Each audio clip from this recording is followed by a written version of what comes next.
Hey guys, tonight we are traveling deep into the humid heart of Indonesia, where the air smells of rain-soaked earth and the chirping of insects never stops. You stand at the mouth of a limestone cave, the kind that swallows sound and time alike. The moonlight drips over the rocks like melted silver, and your flashlight beam dances over rough walls that have witnessed secrets stretching back tens of thousands of years.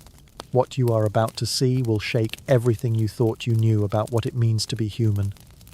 And honestly, you probably would not survive this ancient jungle for more than a few hours without help. So, before you get comfortable, take a moment to like the video and subscribe, but only if you genuinely enjoy what I do here. I want you to post your location and local time in the comments too. It is always wild seeing who else is staying up way too late for stories like this. Now dim the lights, maybe turn on a fan for that soft background hum, and let's ease into tonight's journey together. The cave is called Liang Bua. Its name means cool cave in the local Manggarai language, and that feels accurate. The air inside brushes your skin with a damp, almost chilled touch.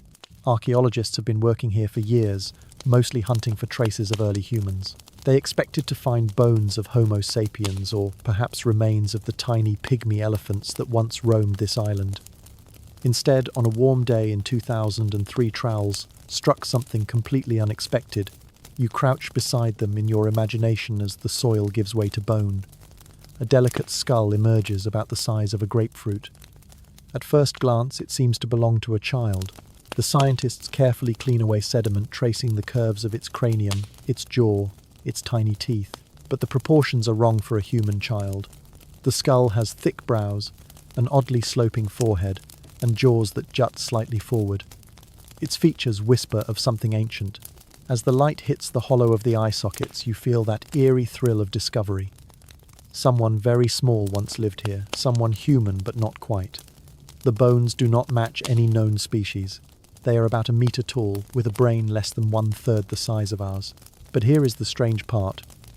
Beside the bones lie stone tools, neatly knapped flakes, sharp enough to skin animals or slice roots. Whoever made them had skill planning and patience. You glance up from the dig site. The scientists are whispering disbelief on their faces. One of them mutters that this cannot be a modern human. Another laughs nervously, suggesting maybe it is a diseased person, some rare pathology. But the evidence keeps stacking up. The skeleton, soon labelled LB1, is complete enough to study in detail, and what it reveals is staggering. This is a separate kind of human one that lived here about 18,000 years ago. Historians still argue whether they should be called a species at all yet that night in Liang Bua. A new chapter of prehistory begins to write itself. You watch as the fossils are wrapped and catalogued, the flash of cameras bouncing off limestone. The tropical night outside hums like a living engine. Somewhere in the trees a gecko barks, and for a second the sound feels almost like laughter. The following days blur into an electric haze of excitement. You wander through the small camp outside the cave, where generators buzz and coffee brews thick as syrup. Laptops glow under tarps as data gets logged. The air smells of diesel, sweat and discovery. When word reaches Jakarta, then Canberra, then the world, the headlines explode. A new human species has been found on the island of Flores, a creature soon nicknamed the Hobbit. Of course, that nickname makes scientists wince a little, but it sticks. It's catchy and it captures the imagination. Everyone wants to know how these tiny people lived, what they ate, and how they vanished. You can almost feel the weight of 1,000 research grants forming overnight. The cave becomes a pilgrimage site for experts, journalists, and dreamers alike. You picture yourself moving deeper into Liang Bua flashlight beam, catching the uneven floor, where old hearths and animal bones lie preserved in layers of sediment. Each layer is like a frozen paragraph of history. There are remains of giant storks, massive Komodo dragons, and a species of pygmy elephant, barely the height of a pony. Flores has always been a place where evolution goes rogue, where size shrinks and swells like breathing. The little humans fit right in. A scientist beside you holds up a femur. It's short but sturdy, suggesting these people walked upright like us. Their wrists, however, are primitive, more like those of early hominins. The mix of traits defies neat categorization. One researcher jokes that evolution here must have been drinking on the job. You chuckle, and it echoes strangely against the stone walls. Later that evening, the team eats dinner under tarps as rain hammers the forest. Steam rises from bowls of rice and vegetables. The conversation drifts between Indonesian and English, punctuated by bursts of laughter. You sit quietly, feeling the gravity of it all. Somewhere nearby, under meters of soil, rests evidence that our family tree is far more tangled than we ever guessed. As night deepens, you imagine the life of that little woman from 18 millennia ago. She might have sat at her own fire right here, the smell of roasted fruit in the air, her companions murmuring in a language lost forever. Maybe she looked out toward the jungle, hearing the croak of frogs and the distant hiss of the sea, not knowing that one day strange tall creatures with metal tools would dig her world open. Archaeologists still puzzle over how she and her kind reached Flores in the first place. The island was never connected to mainland Asia. To arrive here, they must have crossed open water. That idea unsettles many scholars because it hints at seafaring ability far earlier than expected. Could a tiny species with such a small brain really build rafts and navigate currents? Historians still argue whether it was intentional travel or accidental drift. Either way, the journey required courage or luck on an impossible scale. You picture bamboo rafts creaking over turquoise waves pushed by winds that smell of salt and freedom. Small hands grip edges, eyes scan horizons. They land on an island of wonders and dangers, a place that will reshape them through generations. On Flores, survival favors the small and nimble. Food is scarce, predators huge. Over time, their bodies shrink, adapting to the island's rhythm. By now, you can almost feel the humid air sticking to your skin, hear the slow drip of water echoing through the cave. A bat flutters past your face. You step carefully over a patch of dust that has not moved for centuries. This is where science meets imagination, where the fossil record becomes something you can almost touch. The more you learn, the more questions unravel. Were they hunters or scavengers? Did they speak? Did they laugh? One anthropologist suggests they may have shared some behavioral traits with early Homo erectus. Another points out the advanced stone tools, arguing these creatures possessed creativity we underestimate. You find yourself caught between fascination and affection. They were small, yes, but not simple.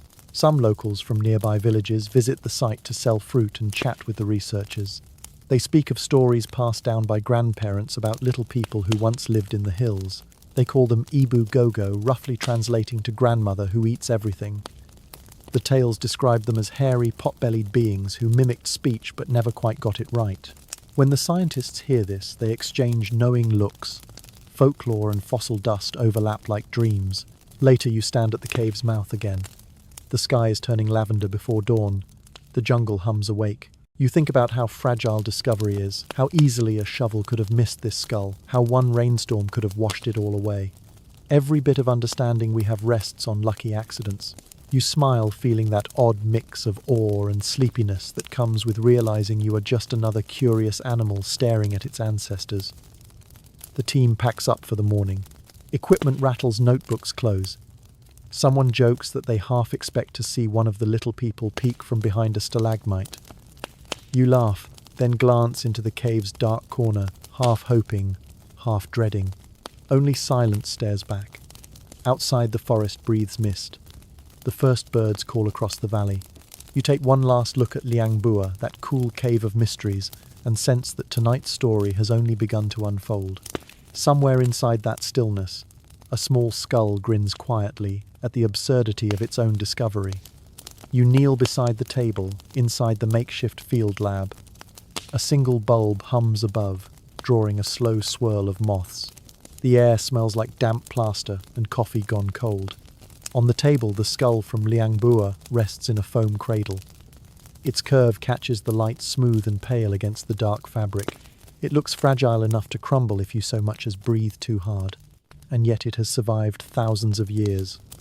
You tilt your head and stare at the tiny face. This little creature, barely a meter tall, is about to change what you believe about your own species. When the researchers first piece the bones together, confusion floods the camp. The skeleton is complete from head to knees, belonging to a female adult. Her teeth are worn, showing age and experience. She is not a child. That realization ripples through everyone present. This is not a malformed Homo sapiens. This is something entirely different. Homo floresiensis. The name rolls out in Latin like a spell, the human of Flores. Your flashlight flickers as you move closer.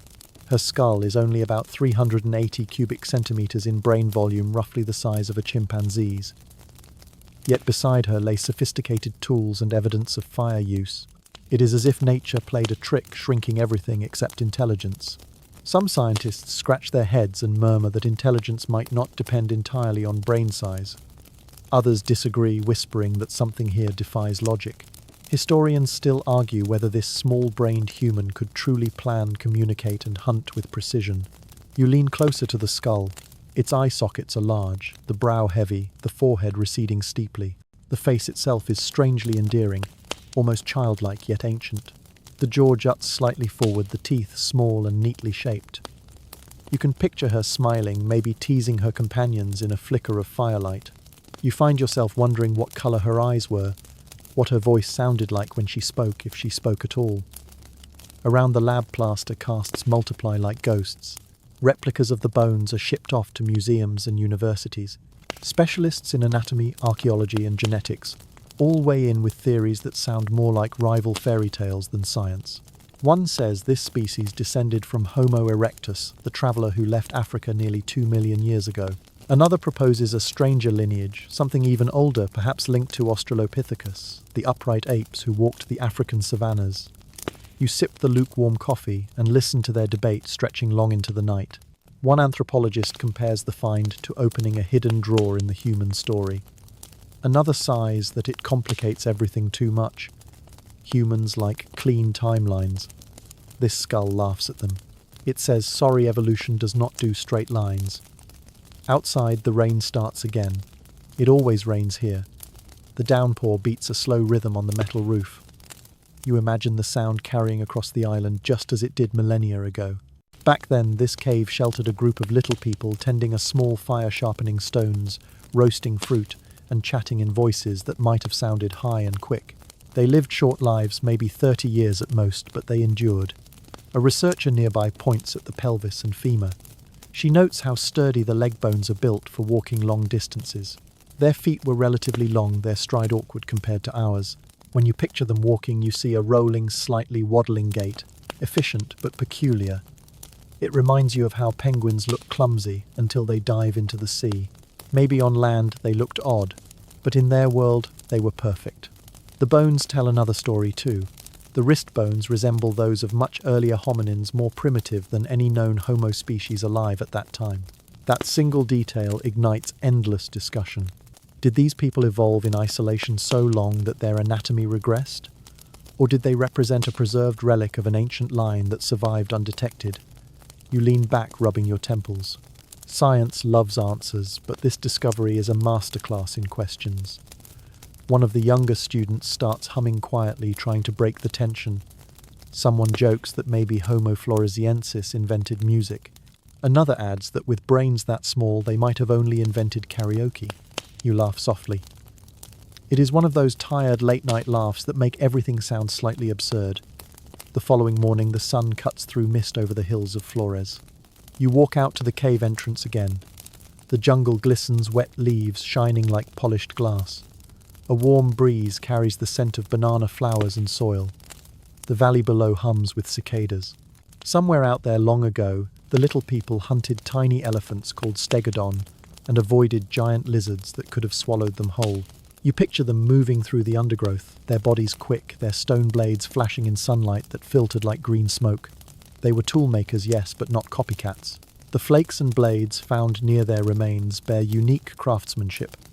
Small and efficient, perfectly suited to small hands. The edges are razor-sharp, napped from volcanic rock. Whoever made them understood angles, leverage, and patience. They were not simple, they were purposeful. The idea that such sophistication could exist in beings with such small brains shakes everyone who studies them. Later that week, as the excavation continues, another surprise emerges, remains of more individuals. A handful of bones here, a fragment there. It becomes clear that LB1 was not a lone anomaly. She had kin, a community. Maybe families huddled together through tropical storms, shared food, watched over children. You imagine the soft chatter of their voices, the rhythm of survival stitched into every gesture. By evening, you find yourself alone, by the dig staring at the layers of soil. Each one is a time capsule. Somewhere between 18 and 100,000 years of history lie beneath your boots. The scientists call it stratigraphy, but it feels more like reading time itself. In one layer lie stone tools in another ash, from old fires in another bones of prey. Every centimetre whispers a story. You think about how strange it must have been to live here, caught between fear and beauty. The nights filled with rustling leaves and the low rumble of distant volcanoes. The days spent gathering, hunting and crafting. For a moment you feel their presence, as if the cave still holds the echo of their voices. A senior researcher calls out from the tent asking if you want to see something incredible.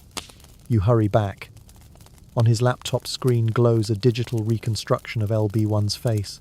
The modelers have built it bone by bone, muscle by muscle, until the features bloom into life. She has a rounded face, broad nose, and eyes that seem both alert and calm. It feels unsettlingly real. You stare, realizing you are looking at a cousin who lived at the same time as early Homo sapiens.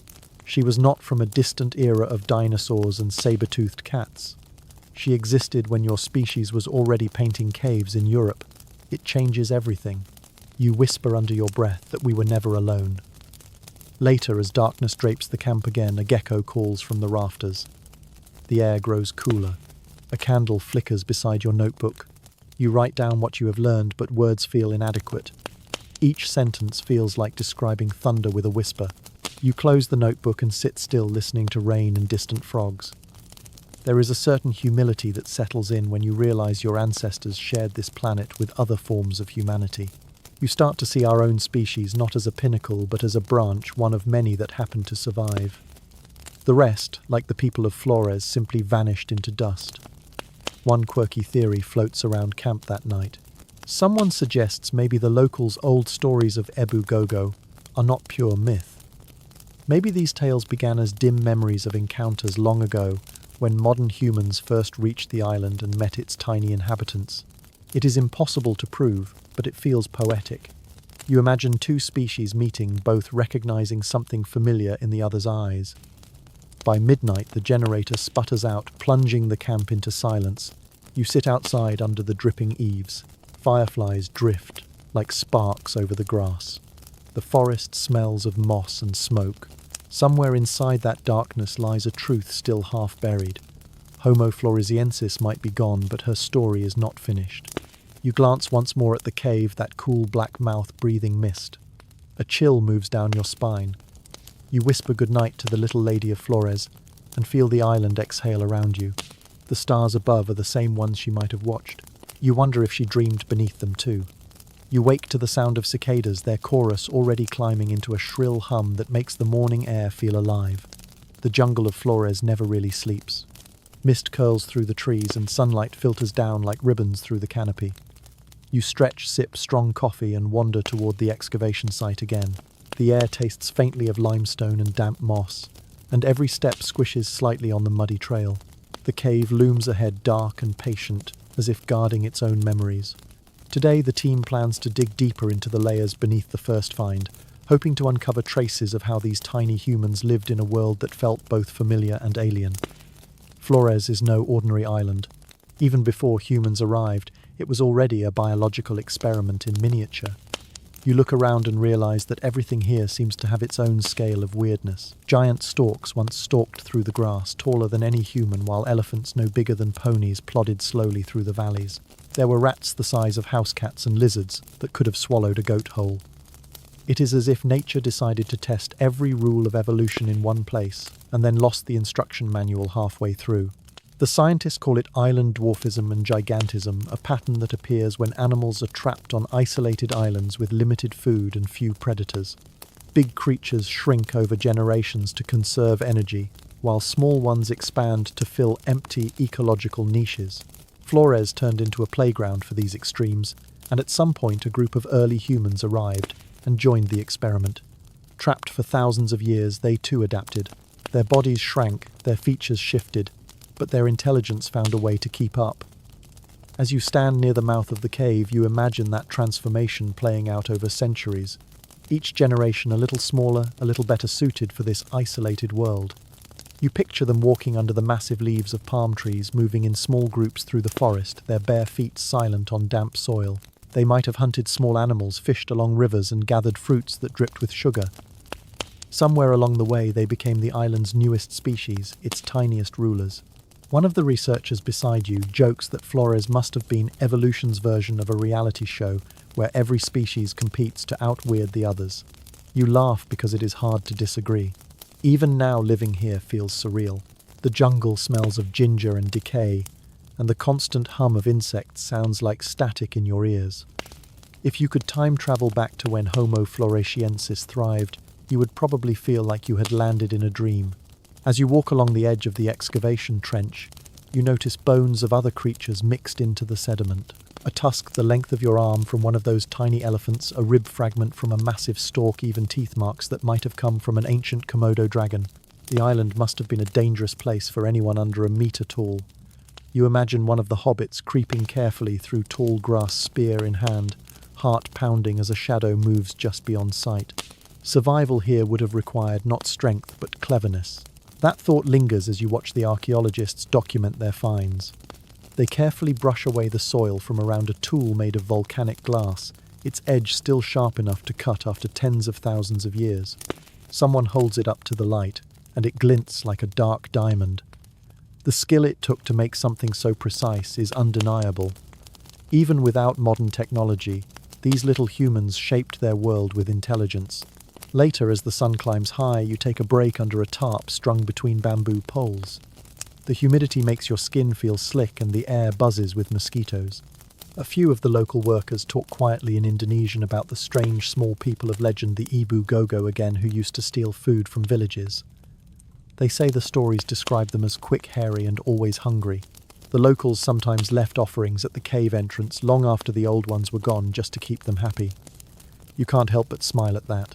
It feels like the line between myth and science is thinner here than anywhere else.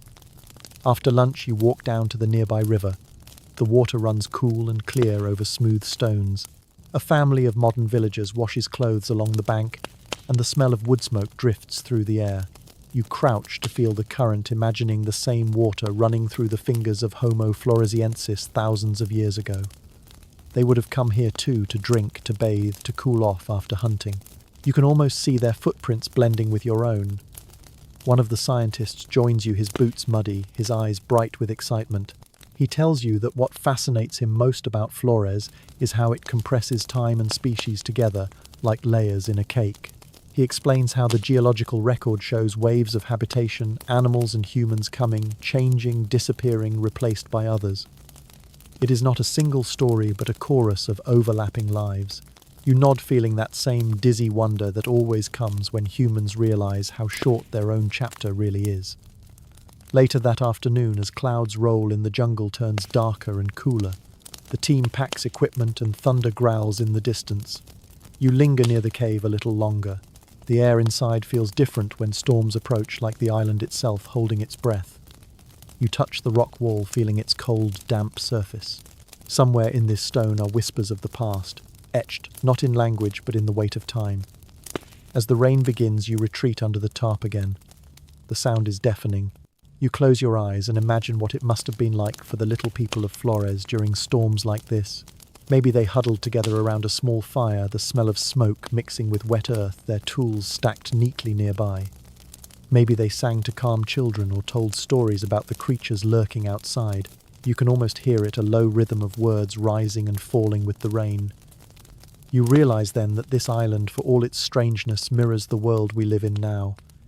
It shows how survival shapes everything. Size, strength, and intelligence all bend under the pressure of environment. You think of those tiny elephants that shrank to fit their new home, and the little humans who followed suit. Evolution, you realize, is not progress. It is improvisation. As evening falls, the storm clears, leaving the forest dripping and quiet. The smell of wet vegetation fills the air. Fireflies begin to flicker along the path back to camp, their glow pulsing softly like heartbeat signals. You pause, looking back toward the cave one last time. The shadows stretch long, and for a brief moment you think you see movement near the entrance. A small figure, perhaps only your imagination, watching you from the darkness. You blink and it is gone. That night over dinner, the team discusses their next steps. They plan to explore the surrounding hills, searching for more caves that might hold similar remains. One of them says that if other sites exist, they could reveal how widespread Homo floresiensis really was. The thought sends a shiver through you. What if entire communities once lived across these valleys, their laughter echoing through forests now claimed by monkeys and birds? Someone cracks a joke about how hard it would be to play basketball on an island of 1 meter tall people. Everyone laughs, the sound mingling with the chirping of crickets. Humor is a survival tool too, you realize. Maybe that more than anything connects us to them. Later you lie in your tent listening to the dripping jungle. Your mind drifts through images, small hands shaping stone firelight on brown faces, laughter in the dark. You wonder if deep down they felt the same curiosity about their world that we feel about them now. The line between observer and subject blurs until you almost sense their presence in your thoughts. A quiet whisper reminding you that humanity has always been more diverse, more creative and more resilient than we like to admit. You roll onto your side eyes, heavy breath slowing. The cave hums faintly in the distance, a constant reminder that even the smallest of discoveries can open the largest of doors. You fall asleep thinking that somewhere beneath this very ground, another tiny skull might still be waiting to be found, smiling silently through time. Morning sunlight slides over the hills of Flores, painting everything in soft gold. The camp stirs with slow movement boots, scuffing the damp ground, the smell of instant coffee rising from metal mugs. You stretch your shoulders and glance toward the cave again. Liang Bua sits in shadow, its entrance like the mouth of something ancient that still refuses to give up its last secrets.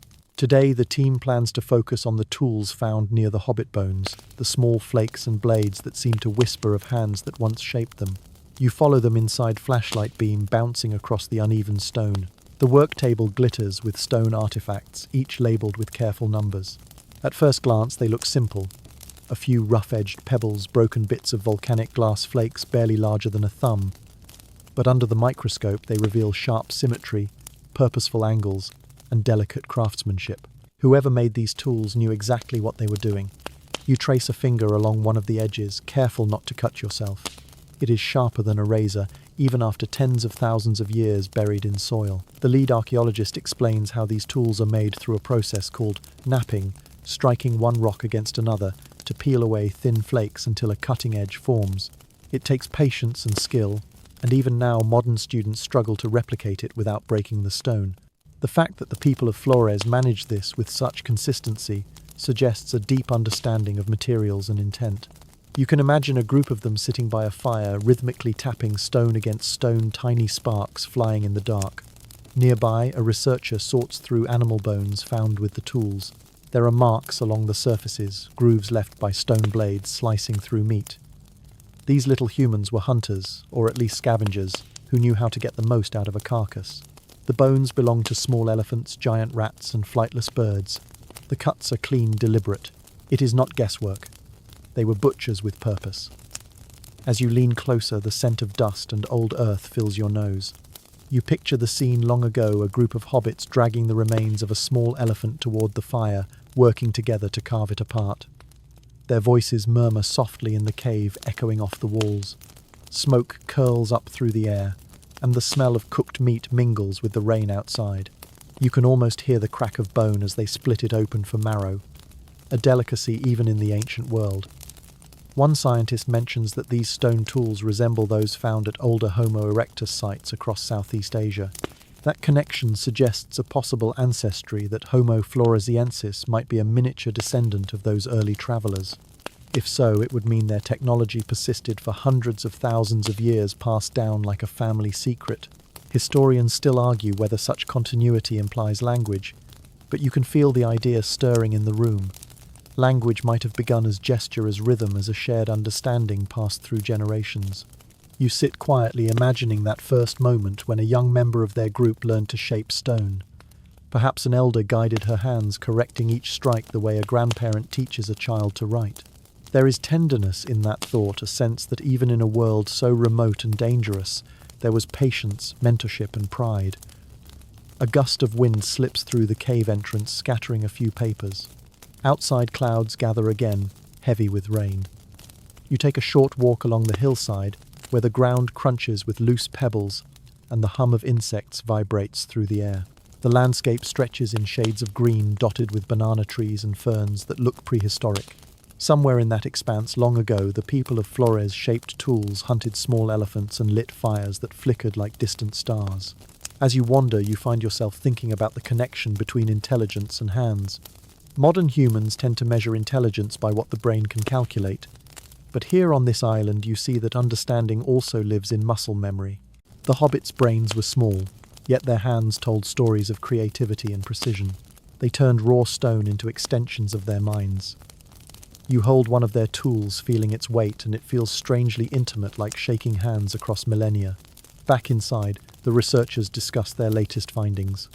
One points to microscopic wear on the stone edges, evidence that these tools were used not just for cutting meat, but also for shaping wood or scraping hides. Another notes the presence of ash layers, suggesting repeated fire use in the same spots. It paints a picture of continuity, a rhythm of life returning to the same place generation after generation. You close your eyes and can almost hear the cadence of their lives, the soft thud of footsteps, the crackle of fire, the laughter that probably came even in hardship. In the evening, as rain drums against the tarp roof, one of the geologists pulls up a map on his tablet.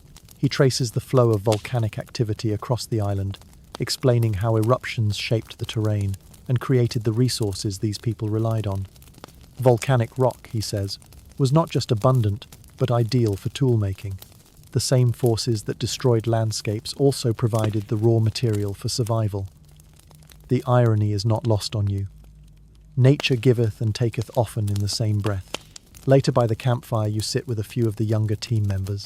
They are exhausted, but glowing with excitement. One of them jokes that if the hobbits had smartphones, they probably would have invented TikTok before fire. Another laughs and adds that they might have used Komodo dragons as pets. The group chuckles, and for a moment the line between ancient and modern blurs completely. You realize that even surrounded by bones and theories, humor remains the most human connection of all. The fire crackles, sending sparks into the humid night. Someone plays a quiet tune on a small speaker, and the sound of distant frogs joins in like background percussion. You lean back, letting the warmth seep into your skin, and watch as the smoke curls upward into the darkness. You imagine it blending with the ghosts of old fires that once burned here, the ones that kept tiny families alive during long tropical rains. A thought drifts through your mind.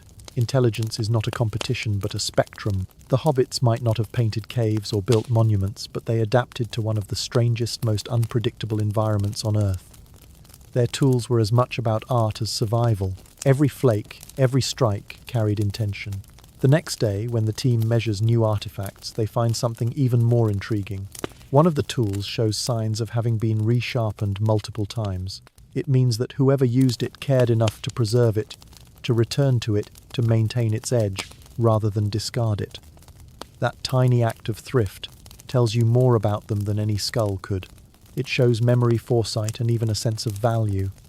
As evening descends once more, the air thickens with mist and the smell of rain returns.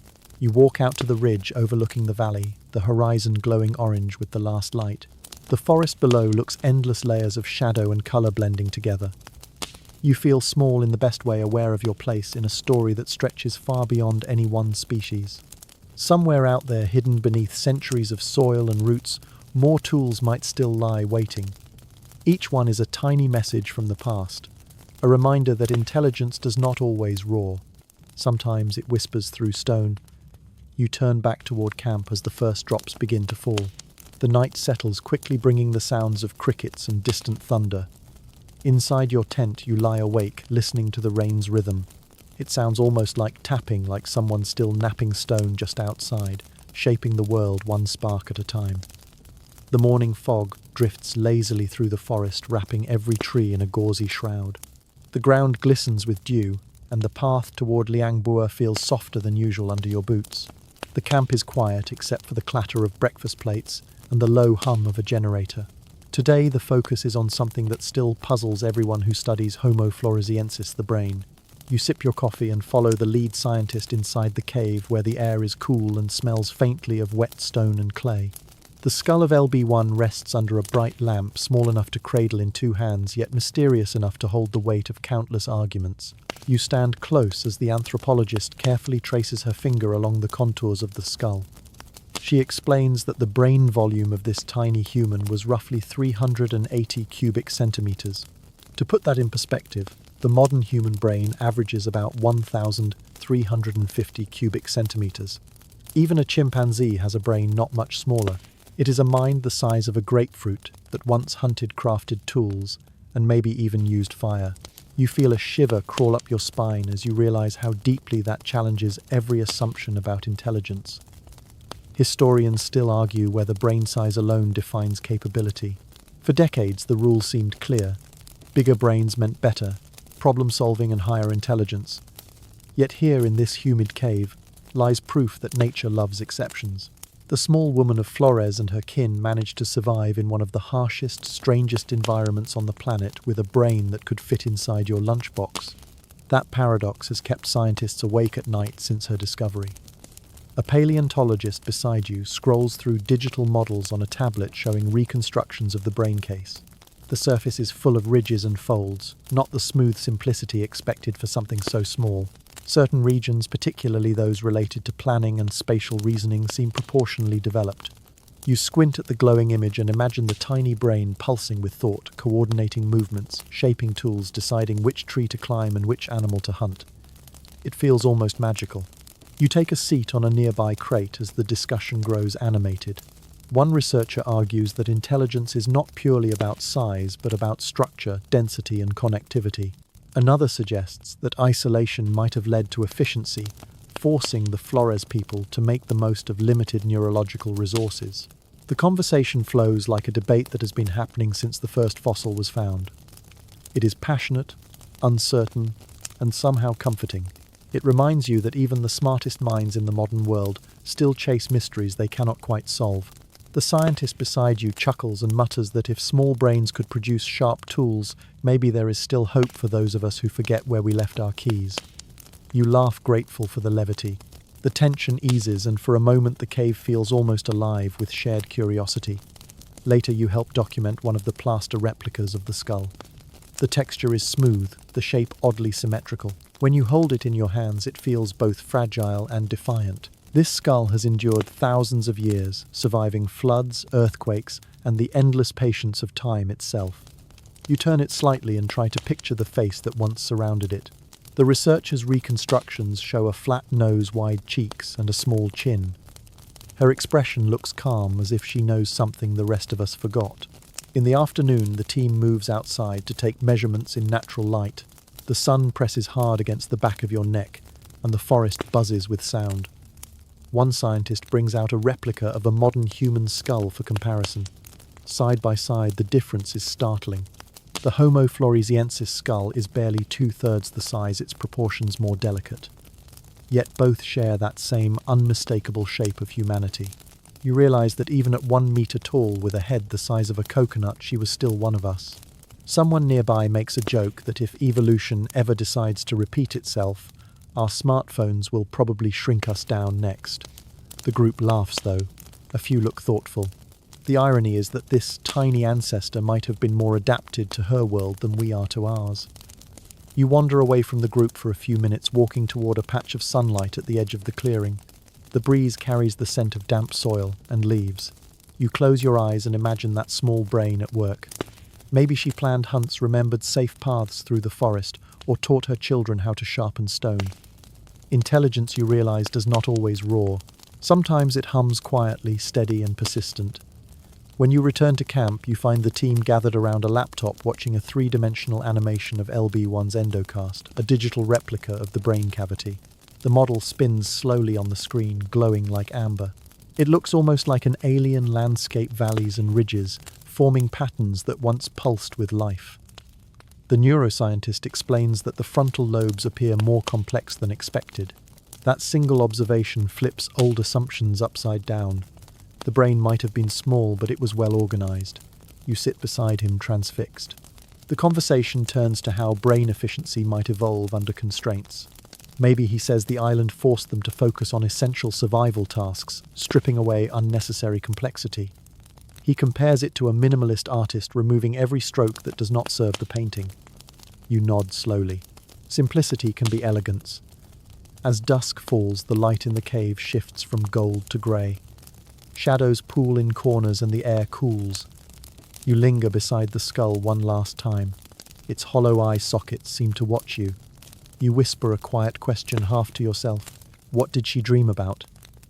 The idea feels strange but not impossible. Dreams are ancient, as old as firelight and fear. Maybe she dreamed of chasing elephants or swimming in the river.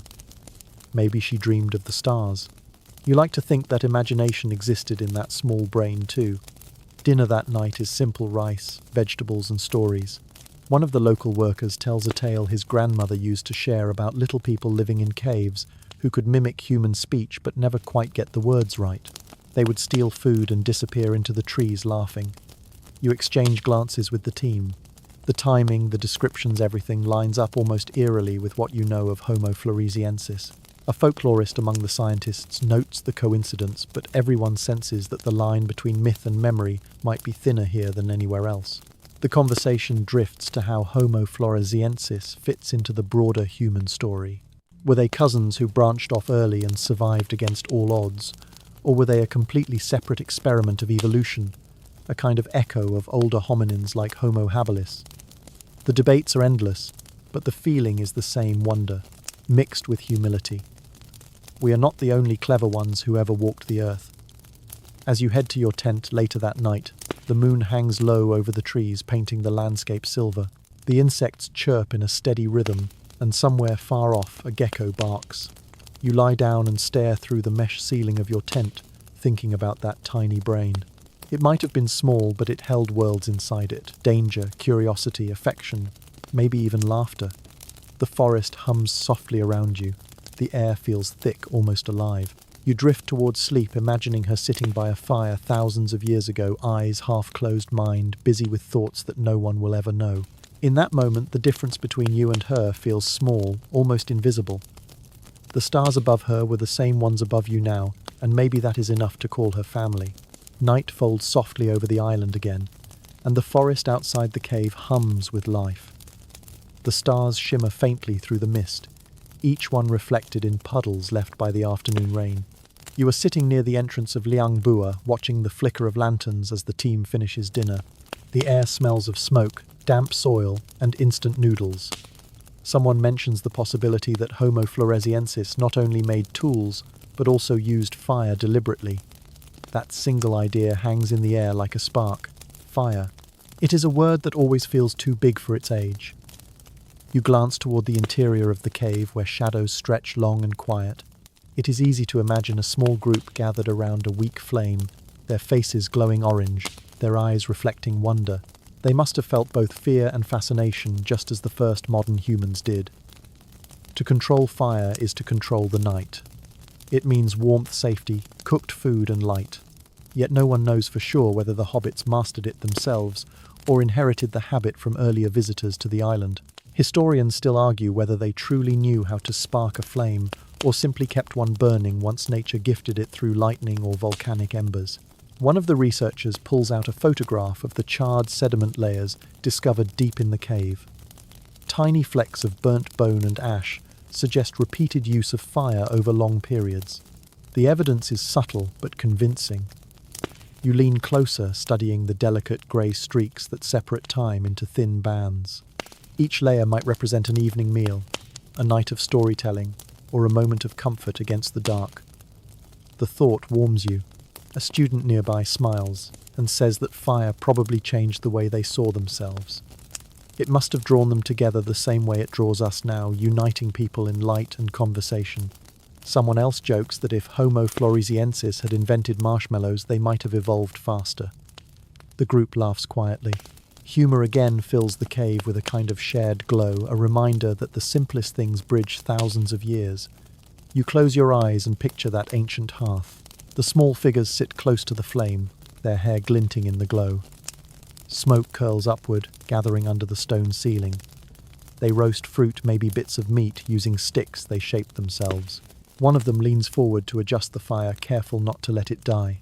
The fire crackles softly, casting moving light across the walls. The smell of ash, sweat, and life fills the space.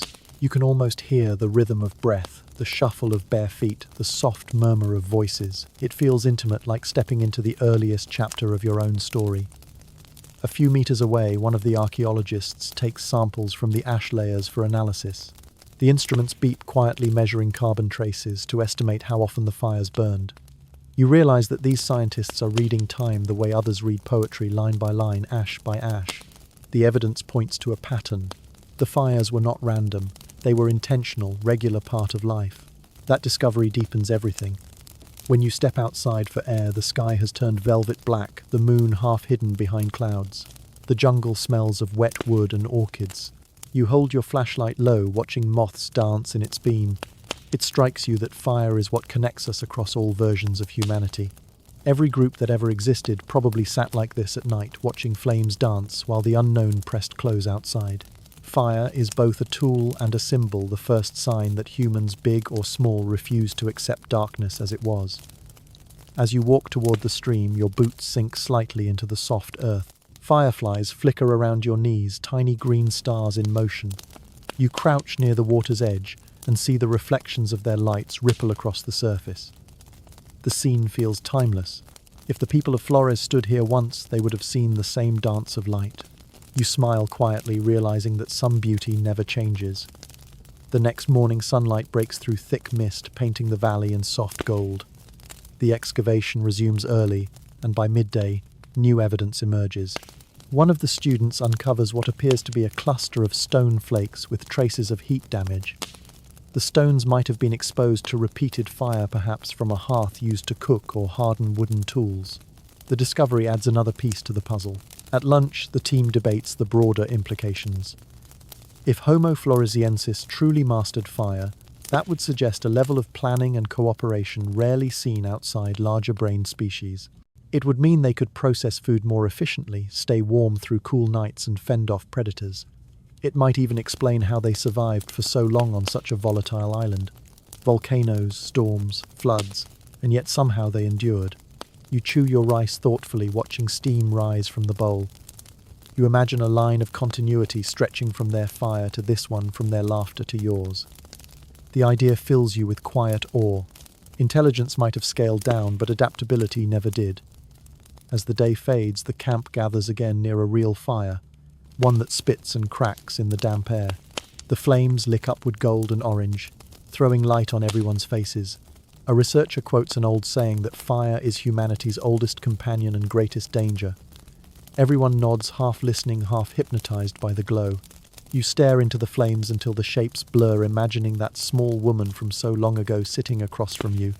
Her eyes glint in the light, curious, amused. Maybe she is wondering the same thing about you. The conversation turns toward the spiritual. A linguist in the group wonders if Homo floresiensis might have attached meaning to fire beyond survival. Maybe it became part of ritual, something that marked belonging. The idea feels beautiful. Perhaps the flames symbolize the difference between wildness and home. You picture them guarding their embers the way we guard memories, never letting the last spark die. Later that night, when most of the camp has gone quiet, you walk back into the cave one more time. Your flashlight beam dances over rough walls, catching shapes that look like faces. You kneel near the excavation pit and look at the blackened layer of ash one last time. You scoop a bit between your fingers, feeling its fragile texture. It is cold now, but it once burned hot enough to cook, to protect, maybe even to inspire. You sit there for a while, letting your breathing slow. The cave feels almost alive with echoes. Water drips steadily from the ceiling, each drop landing with a tiny plink. Somewhere in the dark, a bat shifts. You can imagine what it must have felt like for them to sit in this same spot thousands of years ago, surrounded by family faces glowing with light. As the minutes pass, you feel a gentle calm settle over you. The questions about fire tools and intelligence fade into something simpler. These were people who felt fear, comfort, hunger, and warmth, just as you do now. The differences between species suddenly seem small. You look at the faint grey ash again and realize it might be the closest thing to a handshake across time. When you finally step outside, dawn has started to break. A thin pink light spreads across the sky, soft and forgiving. The camp still sleeps, but the fire from the night before smolders quietly, a few tiny coals glowing like ancient eyes. You crouch beside it and gently blow. A faint flame stirs back to life. It catches, wavers, then steadies. You smile at the thought that someone on this island did the same thing long before your kind learned to write stories about it. The morning begins with soft mist curling between the trees and the faint chatter of birds high in the canopy. The air carries that rich scent of wet soil and flowering vines that makes everything feel ancient. You walk the narrow path back toward Liang Bua boots, brushing through dew-drenched grass. Each step feels heavier today, as if the island itself wants to remind you how much of its past still lies hidden beneath your feet. The team is quieter, too focused, aware that the deeper the dig goes, the stranger the questions become. The latest discovery is not a bone or tool, but a story whispered by the locals. You sit with an older man from a nearby village who visits the camp carrying fruit and coffee beans. His hands are rough, his voice soft but steady. He tells you about the Ibu Gogo, small hairy people who lived in caves and forests long ago. They spoke in grunts and half-words, he says, clever enough to steal food but foolish enough to get caught. The villagers would leave gifts for them to keep peace, but eventually they disappeared after angering the humans who shared their island. The old man shrugs, saying it as if the story is simple truth. You feel a chill despite the humid air. The description matches what you have been studying in the cave almost too perfectly. Even the name Ebu Gogo means something like grandmother who eats everything.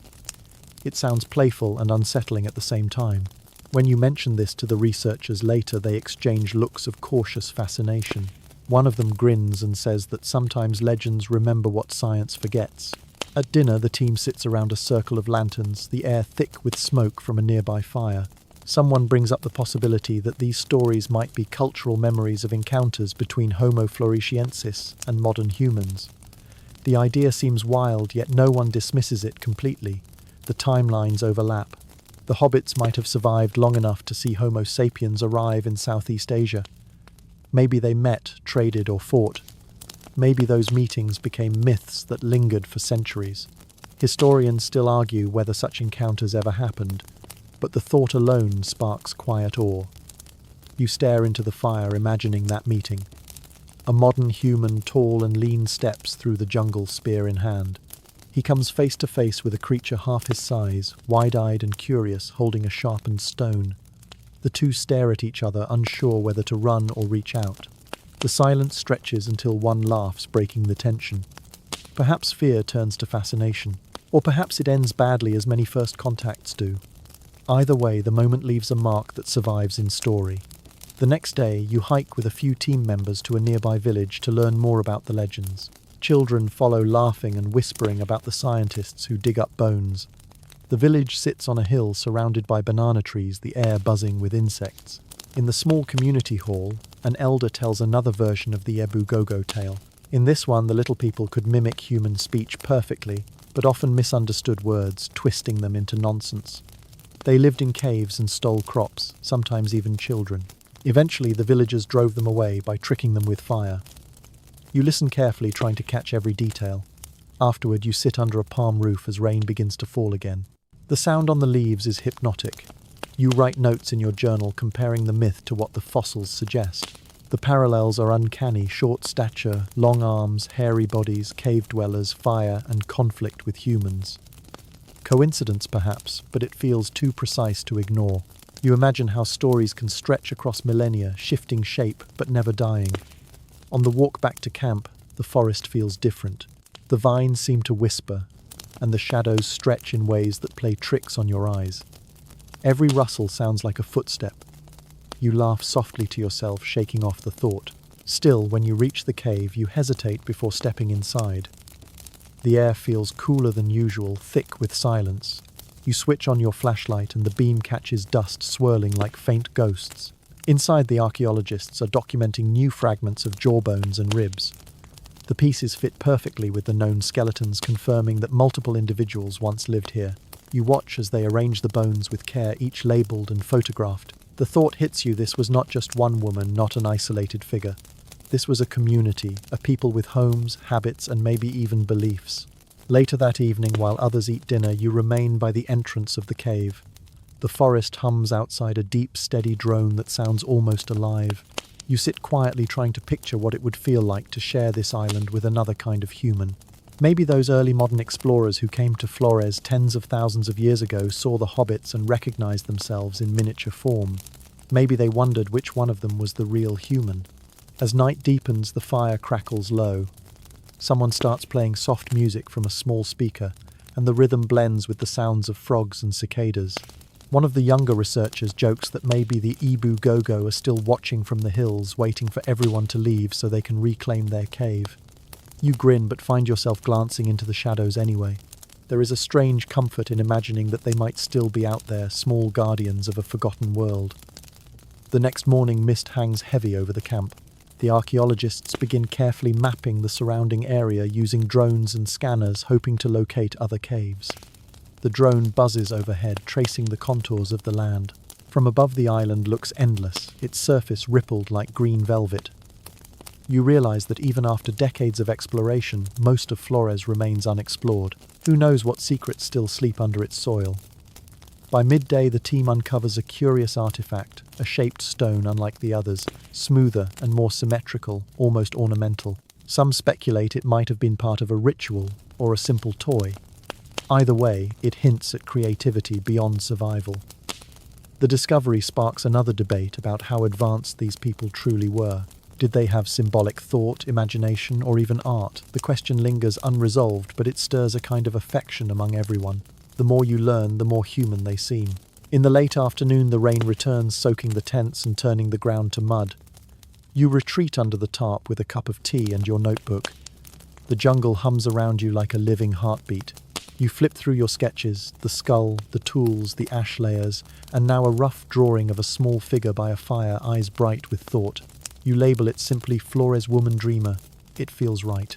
When night falls again, you walk once more to the cave entrance. The fire from camp flickers behind you, casting a warm glow that stops just short of the shadows inside. You whisper a quiet goodnight to the little people who once lived here, a habit that has become part of your nightly ritual. Maybe it is superstition, or maybe it is respect. Either way, it feels proper. The forest answers with a faint rustle. Leaves shift in the breeze and somewhere a bird calls. You smile, half believing that the island itself is listening. Perhaps the Ebu Gogo, whether myth or memory, still wander these hills unseen. You imagine their laughter echoing faintly soft and mischievous like wind slipping through stone. Back in your tent, the rain begins again, gentle at first, then steady. You lie awake for a while, thinking about how stories survive when bones do not. The Ebu Gogo might be gone, but their echo lives in the people in the island in the way the jungle seems to breathe. You close your eyes, letting the sound of the rain blend with your thoughts. Somewhere between dream and waking, you almost hear footsteps, light and quick padding through the wet grass outside. But when you open your eyes, there is only silence and the cave beyond waiting. The sun climbs slowly over the ridge, casting long shadows across the green valley. You wake to the sound of clinking metal and low voices, the team already busy sorting yesterday's findings. The air feels heavy with moisture, and each breath carries the scent of earth and stone. As you step outside your tent, the forest greets you with its constant hum. Today the work feels different, more serious. The scientists are no longer smiling. They are arguing. Inside the research tent, the skeleton of LB-1 is displayed in careful order, bones aligned on dark cloth. The skull sits at the center like a crown, small and solemn. A visiting researcher from another university has arrived, and his expression carries skepticism sharp enough to cut through the humid air. He insists that the so-called Homo floresiensis is not a new species at all, but simply a modern human afflicted by disease. The word he uses is microcephaly, a condition that causes the brain to be abnormally small. He gestures at the skull, explaining that the size and shape could fit such a diagnosis. You feel the tension ripple through the room like a pulse. The original team defends their findings fiercely, pointing to the wrist bones, the pelvis, the proportions that differ too much from any known human variation. The debate grows louder, each voice rising with conviction. You stand quietly at the edge, notebook in hand, feeling the weight of their words. Science, you realize, is rarely calm when something challenges its comfort zone. Historians still argue whether Homo floresiensis was truly distinct or simply a distorted echo of ourselves. The debate stretches across continents, filling journals, conferences, and late-night discussions. To some, the idea of another human species surviving until so recently feels almost scandalous. It blurs the boundary between what we call us and them. To others, it is the most exciting discovery of the century, proof that evolution is far messier and more creative than textbooks admit. One of the senior archaeologists steps forward, lifting a small bone from the table. He points out that the limb proportions match no modern population, diseased or not. The wrists, he explains, are primitive, closer to those of ancient hominins than to Homo sapiens. Even if the brain was small, the rest of the anatomy tells a different story. You watch as he speaks with quiet authority, his voice calm but firm. The room settles for a moment, the air thick with both awe and stubbornness. You glance between the two sides, thinking how human it is to argue over what it means to be human. It is almost poetic. You scribble a note in your journal. Discovery does not only reveal the past, it exposes the present. During the lunch break, the camp relaxes a little. The visiting researcher sits apart, sketching in his notebook. The others gather under a tarp, laughing softly, letting the storm of debate cool down. Someone pours you tea, and you listen as they trade stories about other famous scientific disputes. One mentions how the first Neanderthal skull was once dismissed as belonging to a deformed modern man. History, it seems, enjoys repeating itself. You take a slow sip of the hot tea and glance at the forest around you. Cicadas sing, and somewhere in the distance thunder grumbles. You think about the bones resting quietly in the tent. Whatever name we give them, they lived real lives here, hunted real animals, and slept under these same clouds. The labels matter less than the shared story of survival. Later in the afternoon, rain begins to fall again, gentle at first, then steady. You help cover the excavation trench with tarps to protect it from flooding. The scent of wet limestone fills the air. A young student beside you shakes her head and says she cannot understand why people resist the idea of another species of human. You smile and tell her that maybe it is because admitting that we were not alone makes us a little less special. She laughs softly, then nods. As the rain slows, the camp gathers inside the main shelter, where someone has set up a projector to review recent scans. The digital model of LB1 rotates slowly on the screen, bone after bone lit in pale blue light. The shapes are mesmerizing, every curve, a clue every angle, an argument. You feel as though you are watching a slow conversation between the living and the dead. The debate reignites when the scans of the skull appear. The skeptic points out features he insists are consistent with disease, asymmetry, cranial thickness, certain ratios of length to width. But then the original team counters with data from other individuals found in nearby layers, all showing the same traits. It is impossible, they argue, for multiple people to share identical pathologies unless it was their natural form. The room fills again with overlapping voices, polite but edged. You find yourself drifting mentally away from the noise, staring instead at the image of the skull. The hollow eyes seem calm, patient, as if amused by the arguments swirling around it. You wonder what LB1 would think if she could hear modern humans quarrel over her identity. Maybe she would simply tilt her head, smile, and go back to tending her fire.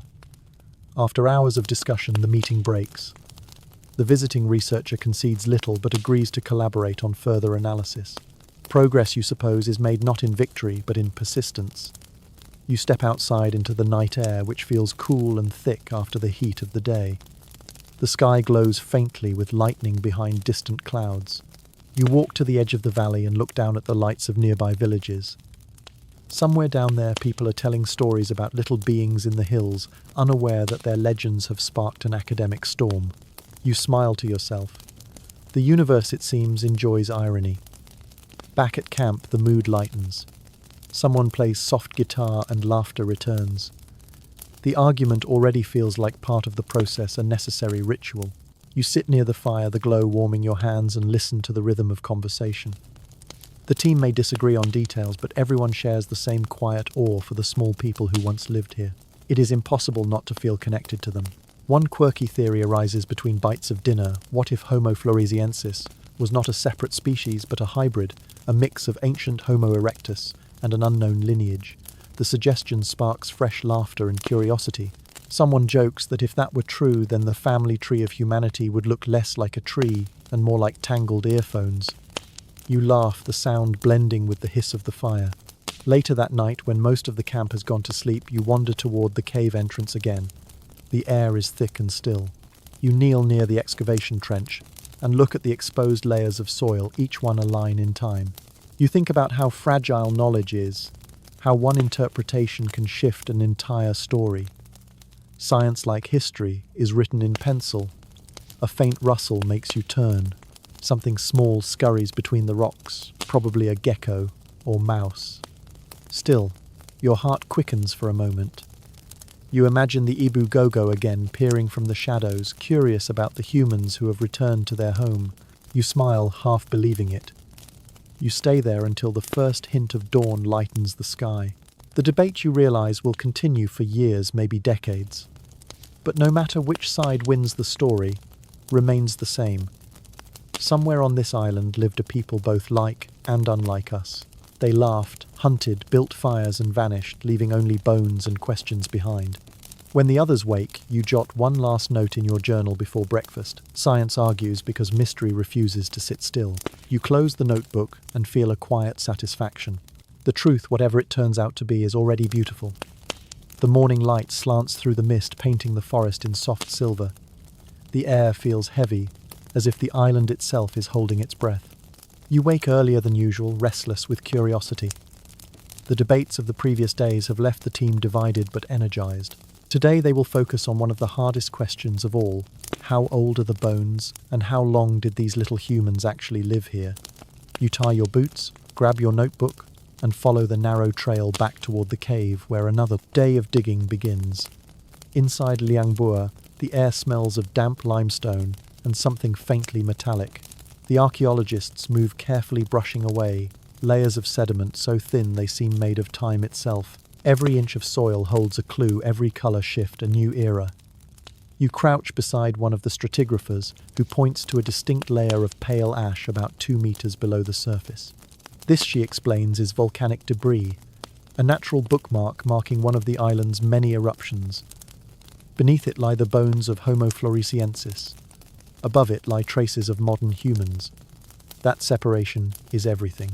The team begins sampling the layers for radiocarbon and luminescence testing.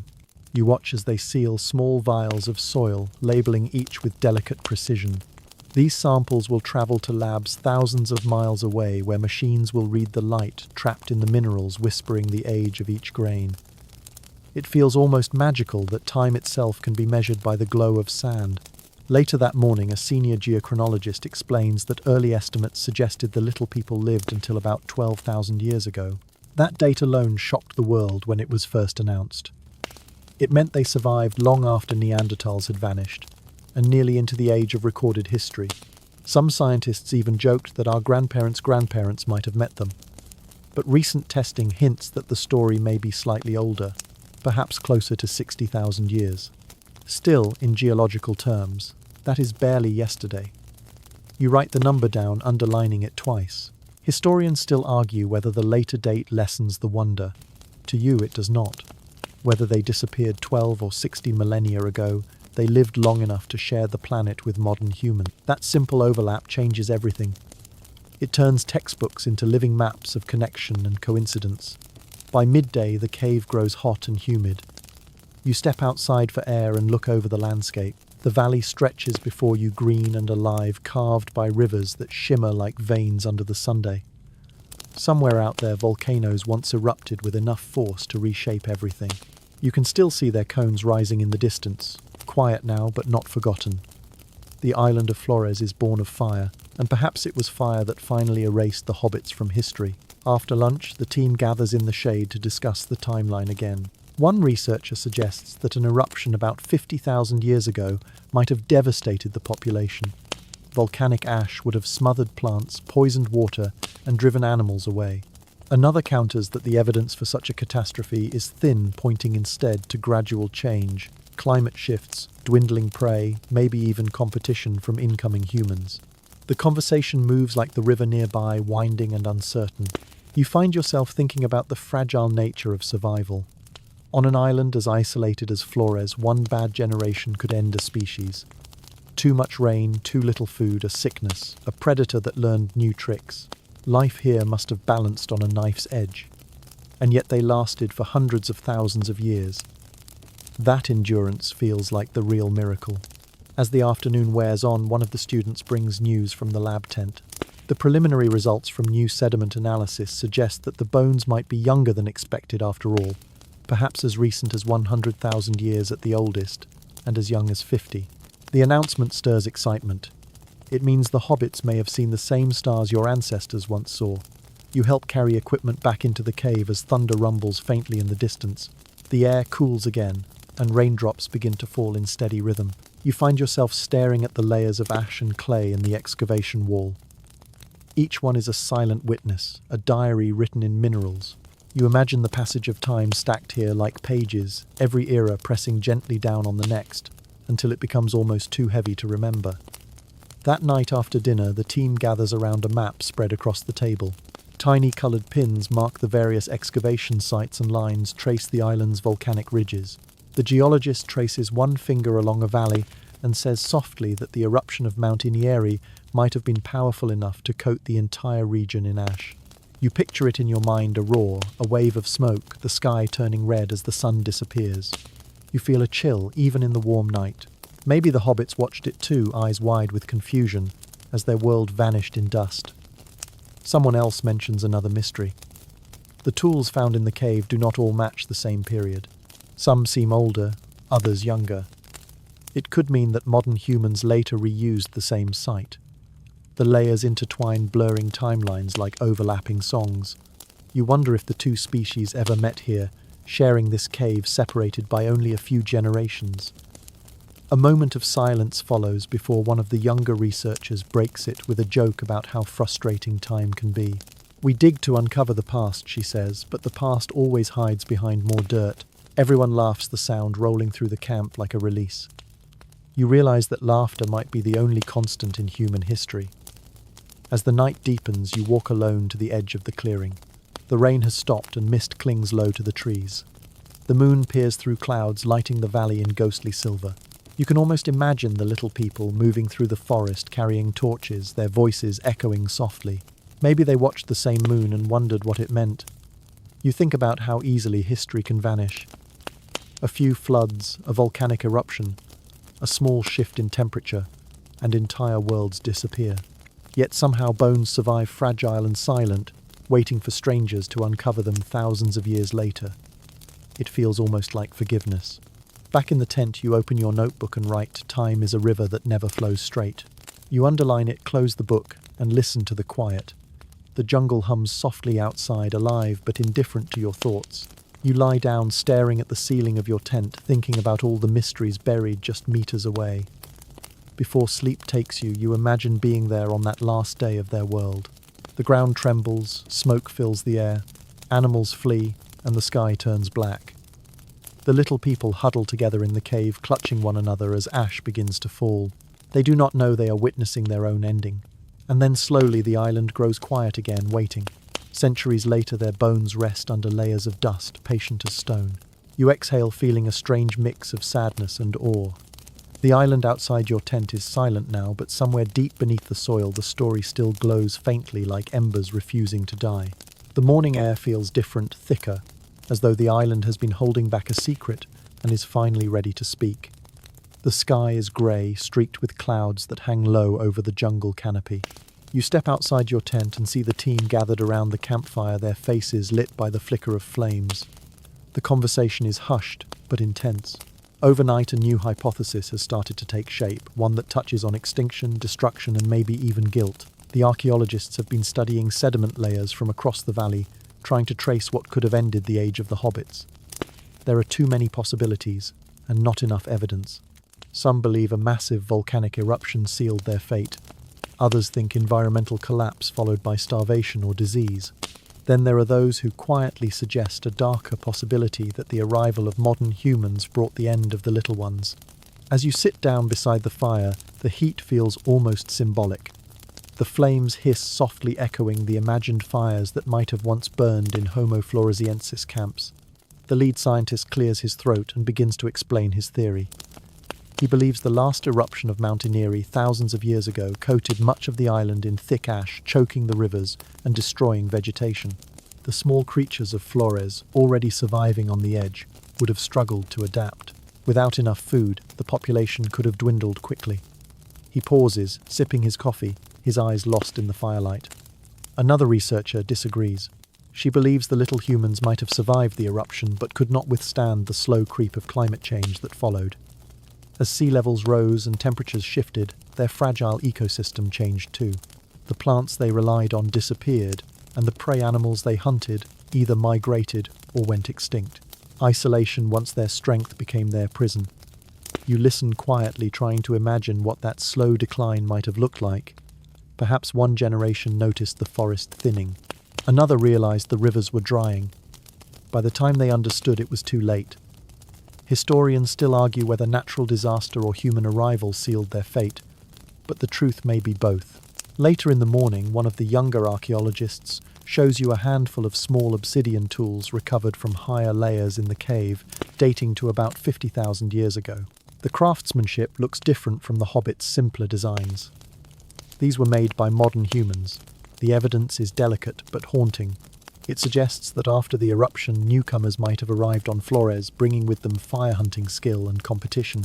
You feel a strange heaviness in your chest as you imagine the meeting of the two species. The day stretches long under a pale Sunday. You follow the team up a nearby ridge where new trenches have been dug into the hillside. The soil here is darker, peppered with fragments of burned wood and charcoal. The geologists kneel in the dirt, tracing thin black streaks through the sediment. They say it is evidence of a widespread fire event, possibly following volcanic activity. You stand back, trying to take in the scale of it all. The forest must have burned like an inferno. The sound alone would have been terrifying, a roar that never ended. You walk further up the ridge until you can see the distant ocean, grey and endless. The wind carries the scent of salt and smoke. Somewhere beyond that horizon, modern humans were already spreading across the world. They had fire art and language. Their migrations were reshaping continents. And here on this small island, another kind of human was fading quietly out of existence. The contrast feels cruel. Back at camp, you sit with the botanist who has been studying pollen samples from the cave sediments. She shows you a diagram of shifting plant species through time. Before the eruption, lush forest plants dominated. Afterward, the pollen changes to scrubland species that thrive in open, dry environments. She explains that this pattern indicates long-term environmental stress, a slow suffocation of the island's ecosystem. The hobbits would have faced dwindling resources, their world shrinking around them. As night falls, the rain begins again, a steady rhythm tapping on the tarp roofs. The air smells like wet ash. You sit near the fire with your notebook open, writing down every theory, every emotion.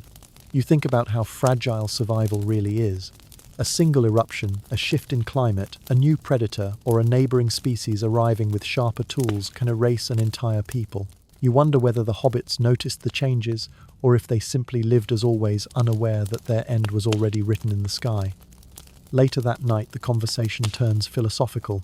The lead anthropologist says softly that extinction is not failure but transformation. Life continues in new forms, each leaving traces for the next to find. The fire pops as if agreeing. You look around at the tired faces, the reflections of flames dancing in their eyes, and realize that everyone here feels the same mixture of awe and melancholy. You are not just studying bones, you are listening to echoes. Someone jokes that if the little people had survived, maybe they would have been better caretakers of the planet than us. The laughter that follows is warm but tinged with truth. You think of how much the world has lost in its rush to progress. Entire species vanish each year, their names barely recorded. The story of Homo floresiensis becomes not just ancient history, but a mirror for the present. After dinner, you wander down to the river, where the moonlight breaks on the water's surface. The air is cool, almost sweet. You kneel and touch the current, watching it glide over your fingers. It feels timeless, the same water that once sustained those tiny humans. Maybe they came here too, drinking from this same stream, listening to the same nighttime chorus of insects. You feel connected to them, separated by ages, but linked by something simple, and shared the will to live. You lie back on the damp grass, staring at the stars through the canopy. Each one feels like a story that never finished. You think about how every species is just a temporary flare in the long darkness of time. The hobbit's fire burned bright and small, and now yours does too. One day it will be someone else's turn to dig and wonder what you are like. The thought is strangely comforting. By the time you return to camp, most of the others have gone to sleep. The last coals of the fire glow faintly, their light soft and orange. You crouch beside them and imagine the last fire of the little people. Maybe it burned just like this, low and tired as they huddled close, unaware it would be their final night. The idea fills you with quiet sorrow but also peace. There is beauty in endings that leave traces behind. The forest breathes around you. Somewhere far away, thunder murmurs again. You close your notebook and whisper goodnight to the darkness. The island answers in silence, holding its secrets close. You realize that extinction does not erase existence. It only changes the form of memory. The little humans of Flores may be gone, but their story now etched into the earth and carried by your voice will outlast even the hills. You watch the last ember fade until it is just a red dot in the ash, a small echo of everything that once burned. Then you stand, stretch, and step into the quiet night, letting the sound of rain and the hum of the jungle lull you into stillness. Morning light filters weakly through grey clouds, and the camp stirs with the sound of boots scraping stone and kettles hissing over small fires. You stretch and rub your eyes still heavy with sleep. The day's goal is different from the others. Today the scientists will focus not on bones or tools, but on something far more elusive, the secret hidden inside the bones themselves. If the little people of Flores are truly a separate species, their DNA should prove it. You feel the buzz of anticipation in the air as the team prepares sterile equipment and gloves. The cave seems to hum with quiet expectation. You follow the lead geneticist into the temporary lab set up inside a tent lined with plastic sheeting. Bright white lights illuminate the workstation. In the center sits a small piece of fossil bone no bigger than a coin. The scientist handles it like a sacred relic. Ancient DNA extraction, she explains, is as much patience as science. Time eats away at genetic material, especially in warm, humid places like Indonesia. The odds are terrible, but the reward, if successful, could rewrite everything we know about our species. The process begins slowly. The bone is cleaned, ground into powder, and treated with chemicals that tease out whatever molecular ghosts might remain. You stand at a respectful distance, watching the delicate ritual unfold. The room is silent except for the hum of machines. You imagine the tiny strands of code inside that fragment curled and coiled like invisible maps of memory. They hold the story of ancestry, migration, and connection written in a language older than words. Hours pass, and the first results begin to appear on the monitors. Blank, nothing usable. The team expected it, but still feels the disappointment. The tropical heat and moisture have erased nearly all organic traces. DNA simply does not survive long in these conditions. The scientist sighs and adjusts her glasses. You can sense the frustration in her posture, but also determination. Failure here is routine. She explains that even when the body is perfectly preserved, the relentless humidity turns genetic material into dust within a few thousand years. Yet there are still fragments to chase. Another sample, this one from a tooth, is prepared. The hope is that enamel might have protected a few strands from decay. The room grows tense again as machines hum and numbers scroll across screens. You can almost hear everyone holding their breath. After a long minute, the results flicker faintly into view. There is something faint and incomplete, but enough to suggest that the little people are not simply malformed modern humans. The markers differ too much. Not enough to map a full genome, but enough to say they were truly different. Historians still argue over how conclusive the data is, but you can see it in the scientists' eyes. They believe. You feel a strange surge of emotion too, not triumph, but quiet wonder. You are standing in the presence of proof that your family tree has more branches than anyone imagined. Later in the afternoon, the rain begins again. Heavy drops thud on the tent roof as you sit with the geneticist sharing tea while she explains how fragile DNA truly is. She compares it to a whisper trapped in glass. Once cracked, it fades forever. She tells you that attempts have been made to recover genetic material from Homo floresiensis at other sites too, all with the same result: fragments, too broken to read fully. But even partial results matter. They tell scientists where to look next, what to question, and what to dream about. You step outside, letting the rain cool your face. The forest smells rich and alive. You cannot help but think about how strange it is that your species carries DNA from other ancient humans like Neanderthals and Denisovans, yet none from the Hobbits. Perhaps the genes are too few or too faint to find, or perhaps the two species never interbred. Either way, their line ended alone. The realization feels both sad and oddly peaceful. The evening meeting begins under a canopy, as lightning flickers over distant hills. The conversation turns to the broader implications of these results. The absence of DNA, one researcher suggests, might itself be telling. It could mean that the Flores people were too genetically distant, separated from the rest of humanity, long before modern humans evolved. That would make them a living fossil, a time capsule of an earlier branch of evolution that somehow survived into modern times. The idea sends a murmur through the group. You can almost feel the collective imagination ignite. Another scientist raises an alternative view. Maybe the reason we find no genetic overlap is simply chance. Maybe some small trace of their lineage persists in the people of Flores, hidden so deeply that our tools have not yet found it. You glance at the local workers sitting nearby, their faces calm in the firelight. They listen politely, but say nothing, as though they already know the answer. The conversation drifts into night, filled with speculation and theories. The fire pops, sending tiny sparks into the air. Someone jokes that perhaps the hobbits were too smart to leave us their DNA, choosing to vanish instead of merging. Everyone laughs softly, grateful for the humor after a long day of uncertainty. You find yourself staring at the flames, mesmerized by their rhythm.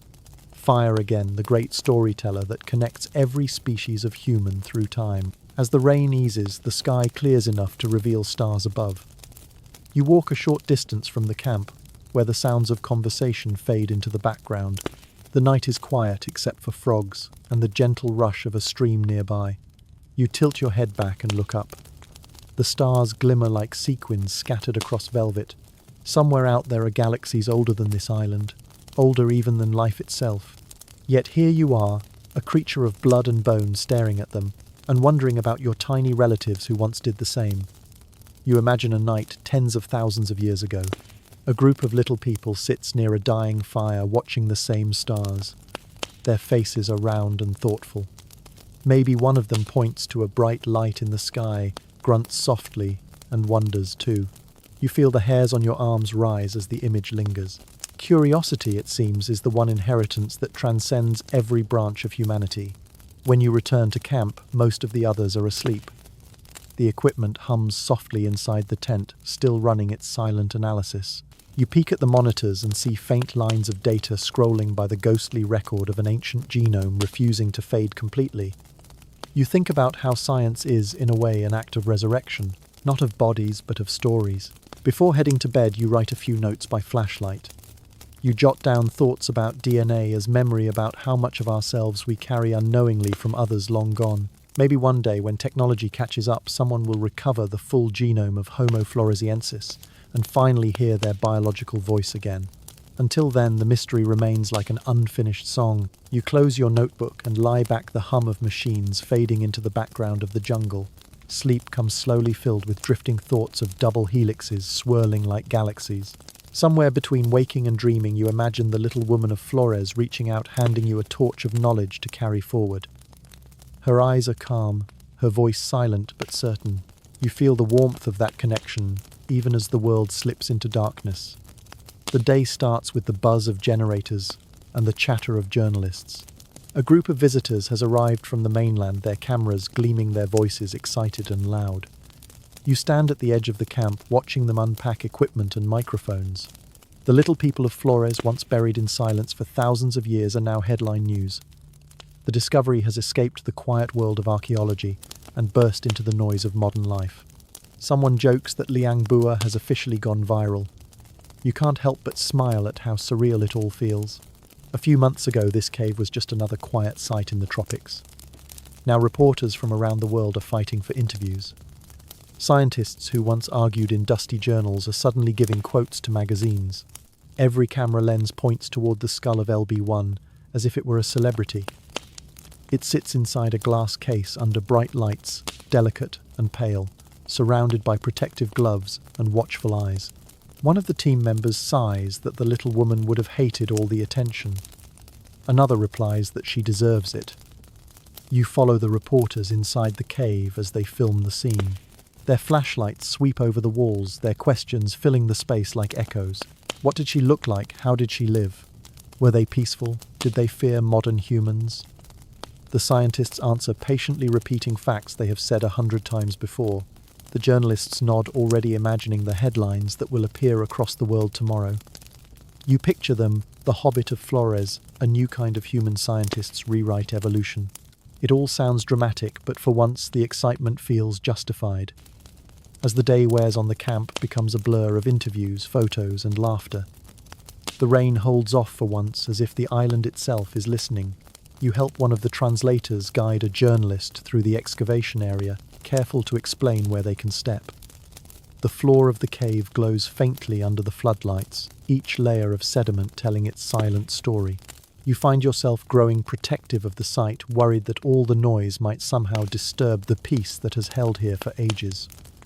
Later in the afternoon, the scientists gather for a press briefing. The air buzzes with questions. The lead researcher begins with calm authority, summarizing years of work in simple language. He talks about the bones, the tools, the dating methods, and the endless debates over classification. He reminds everyone that science is not a single revelation, but a journey. His voice carries through the crowd, steady and thoughtful. You feel proud just listening. When he finishes, the room bursts with questions again. Some reporters ask whether the hobbits are direct ancestors of modern Indonesians. Others wonder if cloning could ever bring them back. The absurdity of that last question makes several people laugh, but one journalist presses further. Could it be done in theory?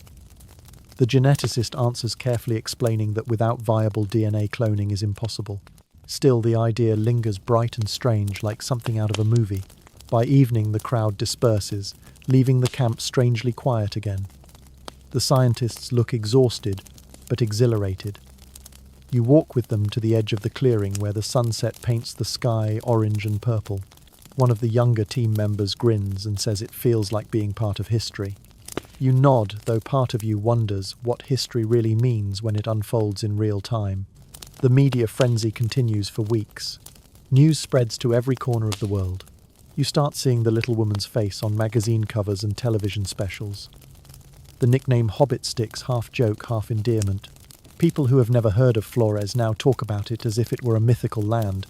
Some praise the discovery as proof of human diversity. Others twist it into strange stories about lost tribes or hidden races. You realize that once an idea leaves science, it takes on a life of its own. Historians still argue whether the attention helped or harmed the research. Funding pours in, but so does noise. The team spends as much time correcting misinformation as they do studying fossils. You overhear one scientist mutter that every discovery eventually becomes entertainment. Still, the attention has one undeniable benefit: it makes people care. Children write letters from around the world asking what the hobbits ate, whether they laughed, and if they had pets. The innocence of those questions feels like a kind of victory. Curiosity is the best tribute. One evening you walk alone to the village market at the edge of the forest. The stalls glow with lantern light and the smell of grilled fish fills the air. Vendors sell small wooden carvings of the little woman, each with bright painted eyes and a tiny grin. You buy one and slip it into your pocket. It feels both commercial and sacred, a symbol of how myth and science always find each other. When you return to camp, the rain starts again. You sit under the tarp, carving the edges of your souvenir smooth with a pocket knife. The night hums with frogs and dripping leaves. You think about how discoveries change not just what we know, but how we feel about being human. The little people of Flores remind everyone that humanity is not one story, but many. It is a tapestry woven with threads of survival, luck, and imagination. Later that week, a magazine photographer visits the site for a feature spread. You watch as he sets up his lights, positioning them to capture the skull just right. He asks you to hold a reflector, and you find yourself part of the process. The shutter clicks again and again. The final photo, he says, will appear on the cover of a science journal, and maybe even in textbooks. You stare at the glowing skull through the camera's lens and feel a rush of emotion. This small face, silent for so long, is speaking again to the world. That night around the fire, the team celebrates. Someone opens a bottle of local rice wine and laughter fills the air. A few of the villagers join in, clapping along to a guitar rhythm. The atmosphere is warm, electric. You glance at the cave in the background, half expecting to see a small shadow watching, smiling at the noise. The thought makes you laugh quietly. Before heading to sleep, you walk once more to the mouth of Liang Bua. The firelight behind you flickers against the stone walls, and the jungle hums softly beyond.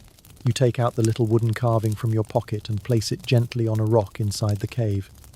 It feels like a tiny offering of respect. Maybe the spirit of the little woman, if such things exist, deserves to be part of her own legend. You stand there for a moment longer, listening to the steady rhythm of the night. The world is already changing because of her. Children are dreaming about lost humans. Scientists are rethinking evolution. Journalists are still mispronouncing her name. And you, standing barefoot on the damp floor of a cave in Indonesia, feel the humbling truth that discovery is never about ownership.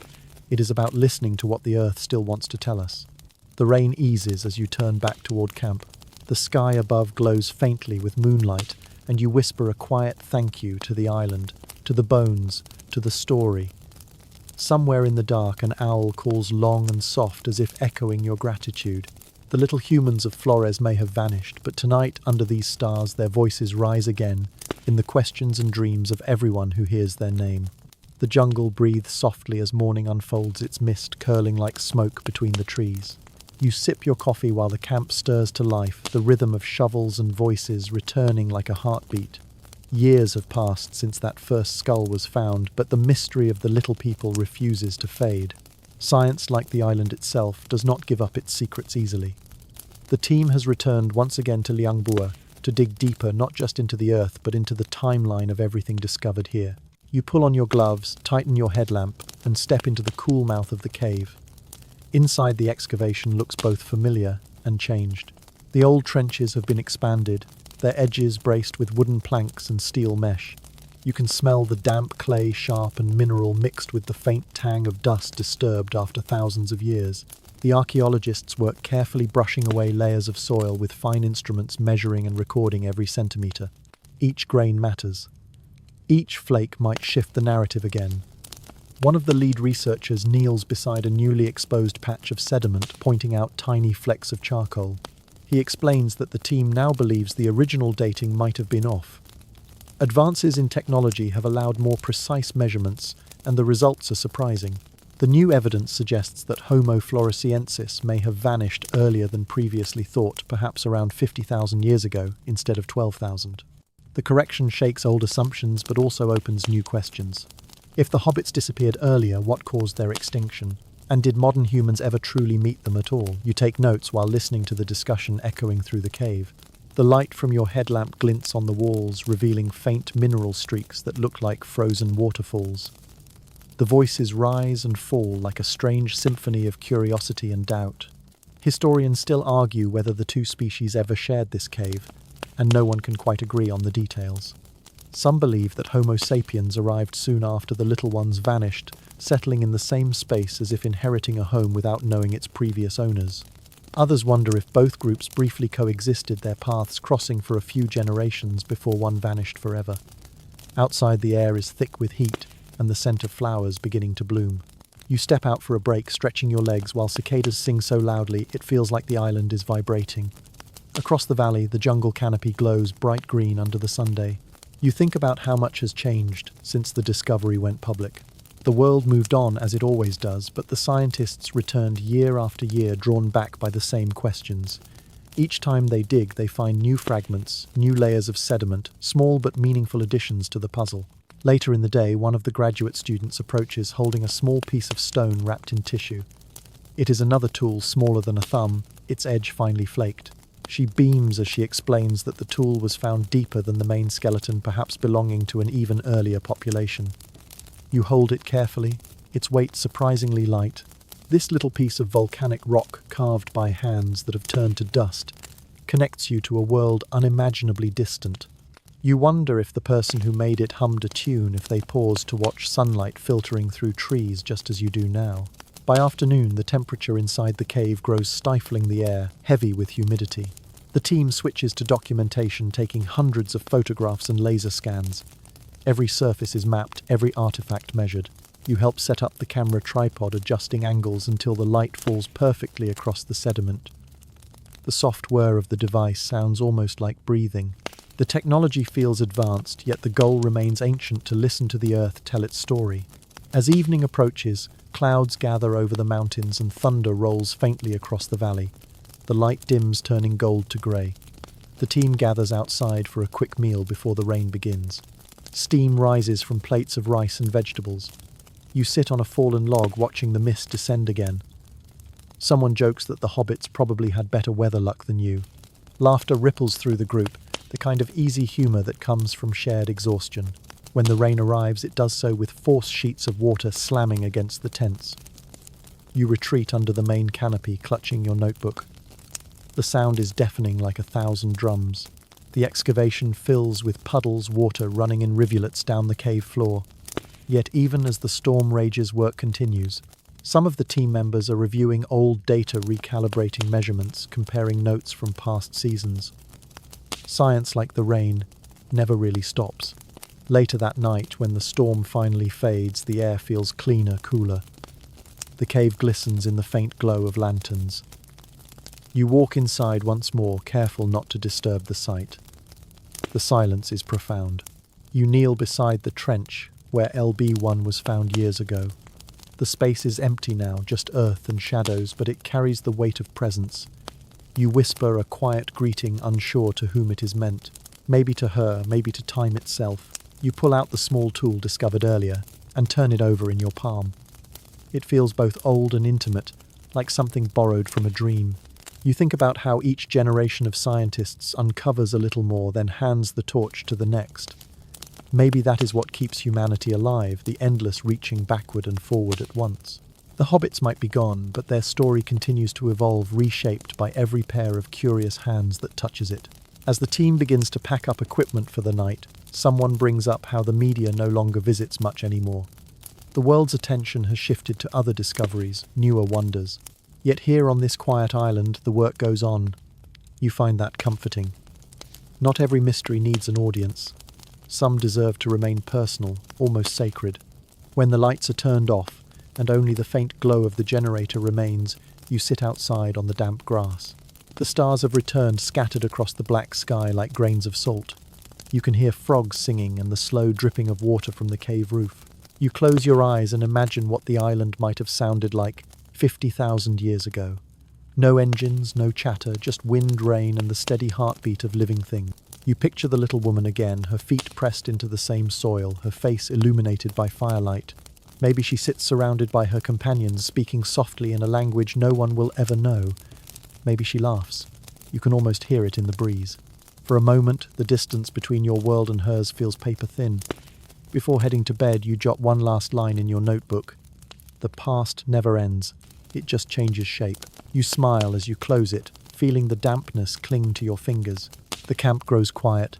The lights dim one by one, and the jungle hum resumes its eternal rhythm. The cave behind you waits patient, as ever holding the stories of those who came before, their traces sealed in earth and memory. Morning rises slow and golden across the island. You wake to the sound of birds calling through the fog and the faint smell of firewood burning in the village below. The camp is quiet except for the clinking of spoons in tin mugs. The scientists move softly, their voices low, as though they do not want to disturb the ghosts of the cave. Today is not about excavation, it is about reflection. After weeks of digging, measuring and arguing, the team is finally taking time to think about what it all means. You finish your coffee and sit at the edge of the clearing notebook, open the pages, fluttering gently in the wind. The question that lingers among everyone is simple yet vast: what makes us human? It floats through conversations like smoke, impossible to hold but impossible to ignore. You look toward Liang Bua, its dark mouth still and timeless, and realize that question has been echoing here since the first bones were found. Homo floresiensis was human in some ways and alien in others. They walked upright, made tools perhaps, used fire, and maybe even spoke. But they were also small, different, separate. You imagine them watching the sunrise just as you do now, wondering in their own way what separated them from the animals around them. As the day warms, you join the others in the tent where charts and photos cover every surface. The lead archaeologist sits quietly at the table, his expression thoughtful. He begins speaking softly, almost to himself. He says that discoveries like this one force humanity to reconsider its reflection. For centuries, humans have wanted to see themselves as unique, chosen, special. But every new fossil, every new species, is a reminder that intelligence did not belong to one branch alone. The past was full of experiments. Some succeeded, some vanished, yet all were part of the same story. You find yourself nodding the idea, sinking deep into your chest. Historians still argue about what the word human even means. Some define it by anatomy, others by behavior, others by empathy or creativity. You think about the stone tools, the fires, the stories of the Ibu Gogo, and realize that the little people might have embodied all of these traits. They were problem solvers. They lived in groups. They probably cared for one another. Maybe that is enough. After lunch, the heat presses down like a blanket. You walk to the river where the water flows clear over smooth stones. A local child is playing nearby, skipping pebbles across the surface. You sit beside him, watching the ripples spread outward circles, overlapping and fading. It strikes you how much this simple act mirrors time itself. Every discovery, every species is a ripple. The waves touch and merge, changing shape but never disappearing completely. You wonder if the little humans once stood here too, tossing stones for no reason other than joy. When you return to camp, the conversation has turned philosophical again. One of the researchers says that maybe humanity is not about brain size or culture, but about awareness.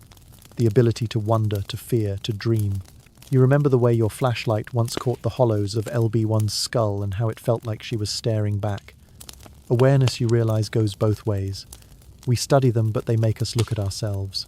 The team decides to hold an informal talk outside a final gathering before packing up. Everyone sits on the grass as the evening light fades. The sky glows soft pink and orange. The head of the project stands and begins to speak. He thanks the group for their dedication and patience. Then he pauses, staring toward the cave, and says something that makes everyone quiet. They remind us that being human is not about perfection. It is about adaptation. His voice carries easily in the still air. Every one of us is here because countless others adapted before us, some briefly, some beautifully, some barely at all. We owe them our curiosity. You feel goosebumps rise on your arms. Around you, others nod, faces lit by the setting Sunday. There is a collective understanding that what has been uncovered here is not just about bones or tools, but about the humility of existence. The little woman of Flores is gone, yet she has forced us to see our own species in a softer, wider light. Later that evening, you sit near the fire with your notebook open again. The smoke curls upward, carrying the faint scent of wood and ash. You begin writing a few lines, trying to capture the feeling that hums in the air. You write about how the Hobbits teach us that intelligence wears many faces, that creativity can bloom even in small brains, that survival itself is an art. You stop and listen to the jungle breathing around you. Somewhere in the darkness, a night bird calls its cry, echoing through the valley. It feels almost like a song. One of the scientists joins you, holding a cup of tea. He sits quietly for a while, staring into the fire. Then he asks, half joking, whether you think Homo floresiensis knew they were part of something larger. You shrug, smiling. Maybe they didn't need to know. Maybe living fully was enough. He nods, satisfied with that thought. The two of you sit in silence, the fire snapping softly between you. As the stars appear, you think about how small the world must have felt to them. An island surrounded by endless ocean, filled with creatures too large or too strange to understand. Yet they thrived. They adapted to every hardship thrown at them. The more you think about it, the more it feels like a mirror of humanity itself. We too live on a kind of island floating in the vastness of space, trying to make sense of our place within it. Maybe the lesson of Flores is that existence itself is enough reason to keep going. You rise and walk toward the cave one last time. The air is cool inside, damp and still. The walls shimmer faintly in the light of your lantern. You kneel near the old excavation pit and rest your hand on the ground. Beneath your palm lies the story of another kind of humanity, one that walked lightly and left little behind. You whisper a quiet thank you to them, not for surviving, but for reminding you that life can take many shapes and still be beautiful. When you step outside again, the night has deepened. The moon hangs low, bathing the jungle in silver light. You feel calm, almost weightless. You realize that every discovery made here, every argument, every theory, all leads to the same truth. Humanity is not defined by dominance but by wonder. The little people of Flores were not less human than us. They were simply another verse in the same song, their melody ending before ours began. You walk back to camp, the grass brushing against your legs. The fire crackles softly and laughter drifts through the night. You look up at the stars, the same ones that shone on the hobbits long ago, and feel an odd kinship that transcends time. You smile and close your notebook, deciding that maybe answers are overrated. Sometimes it is enough to simply keep asking the right questions. The morning feels still, as though the island itself is pausing before it exhales. The forest beyond the camp glows, with soft light filtering through mist, the air thick with the scent of rain and wild ginger. Today marks the final day of your time on Flores. The tents are half-packed, the generators quiet, and the team moves with a gentle slowness, reluctant to let go. You walk toward the cave for one last look. Liang Bua stands silent and vast, its entrance rimmed with vines that sway lightly in the breeze. You step inside, the coolness wrapping around you like an embrace.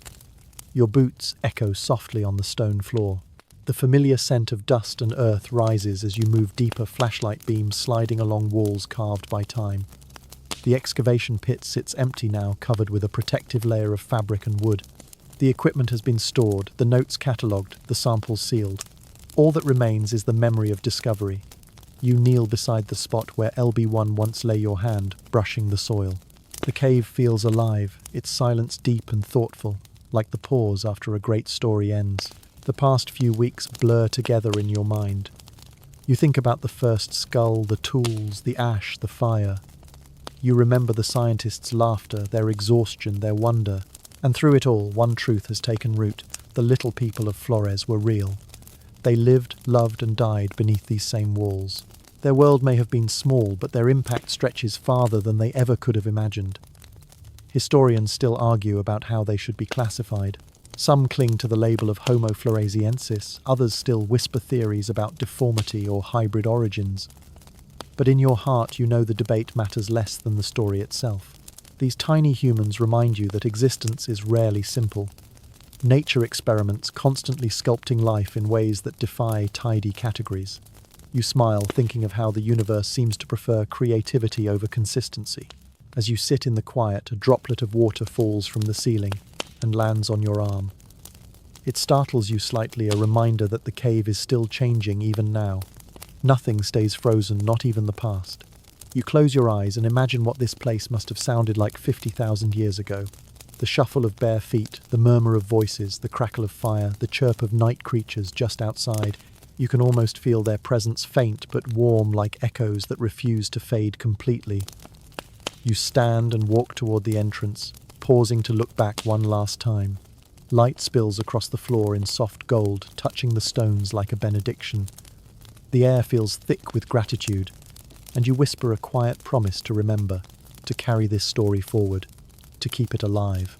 Outside, the team is finishing their final checks. The air is cooler now, clouds gathering again over the mountains.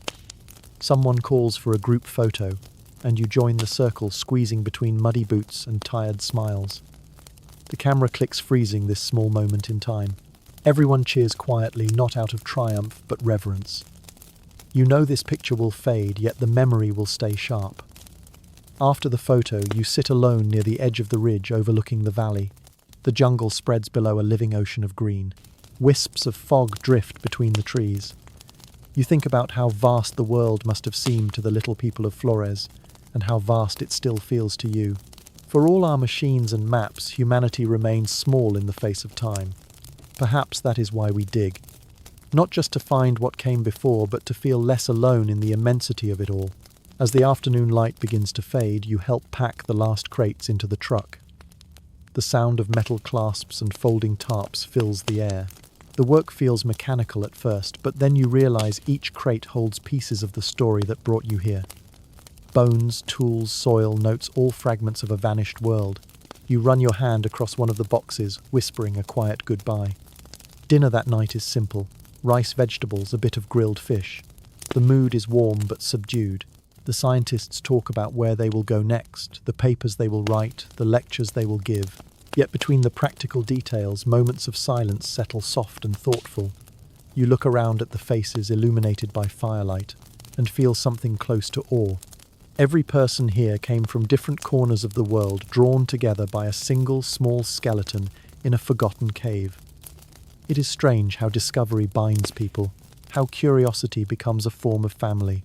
Later, when the fire burns low, someone begins to hum a tune. It is slow and melodic, rising and falling like the rhythm of the rain outside. Others join softly, no lyrics, just sound. You close your eyes and listen. It feels like a lullaby for the island, for the little people, for everything that came before. The song fades into the night until only the crackle of embers remains. You wander down to the river one last time. The moon hangs full and pale above the water, and the forest glows with its reflection. You crouch at the edge, letting the cool current run over your fingers. The ripples distort your reflection, blending your face with the silver light. You think about the long line of ancestors behind you, from the Hobbits of Flores to every branch of humanity. Each one fought to survive, to pass something forward, even if only a spark. You realize you are part of that same chain, carrying their legacy in ways you may never fully understand. The jungle around you hums gently, 1,000 tiny voices in perfect harmony. The air feels softer now, the night tender.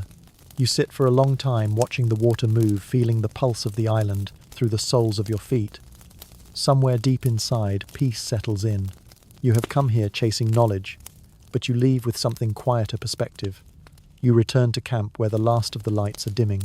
The scientists are asleep, their notebooks closed, their dreams probably still tangled with layers of soil and bone. You pause by the fire pit, kneel, and draw a small spiral in the ash with your finger, a symbol of time without end of beginnings, folded inside endings. You smile, feeling the warmth of the coals beneath your hand. When you finally lie down in your tent, the sounds of the jungle lull you into calm. The air hums with rain and distant thunder, steady as a heartbeat. You close your eyes, thinking of the little woman one last time. You imagine her standing at the edge of her world, staring at the same stars, feeling the same wonder. You whisper goodnight to her and to everything she represents. The story of Homo floresiensis does not end with extinction. It continues in every question we ask, every theory we test, every spark of curiosity that pushes us to look deeper. The past is not gone. It is only waiting for us to listen closely enough. As sleep takes you, the sound of rain softens into a gentle lullaby. The night fades into the steady rhythm of the earth itself, timeless and kind. Somewhere in your dream, the island glows under moonlight and tiny footprints appear along the sand, vanishing slowly into the tide. The wind carries one last whisper through the trees, a soft farewell from those who came before, and you feel yourself drift toward it, peaceful and weightless. The story settles into silence now, the waves smooth over footprints at low tide. You breathe slowly, letting the last images linger in your mind. The cave, the firelight, the laughter of people who no longer exist. Their world feels close enough to touch, yet distant enough to make you ache a little. That ache is not sadness, it is wonder. It is the same feeling that makes you gaze up at the stars or stand at the edge of the sea and feel small in the best possible way. The island of Flores sinks softly into sleep, the jungle breathing in rhythm with your heartbeat. You picture the little woman one more time, her face calm, and knowing her eyes reflecting the glow of a small fire. She has not lost her history. She lives in every curious glance, in every quiet question whispered into the dark. The wind moves gently through the trees outside your window, and for a moment it sounds like her voice. You let that thought wrap around you like a blanket. Everything feels slower now, softer. The world narrows to your breath, your heartbeat, the hum of distant rain.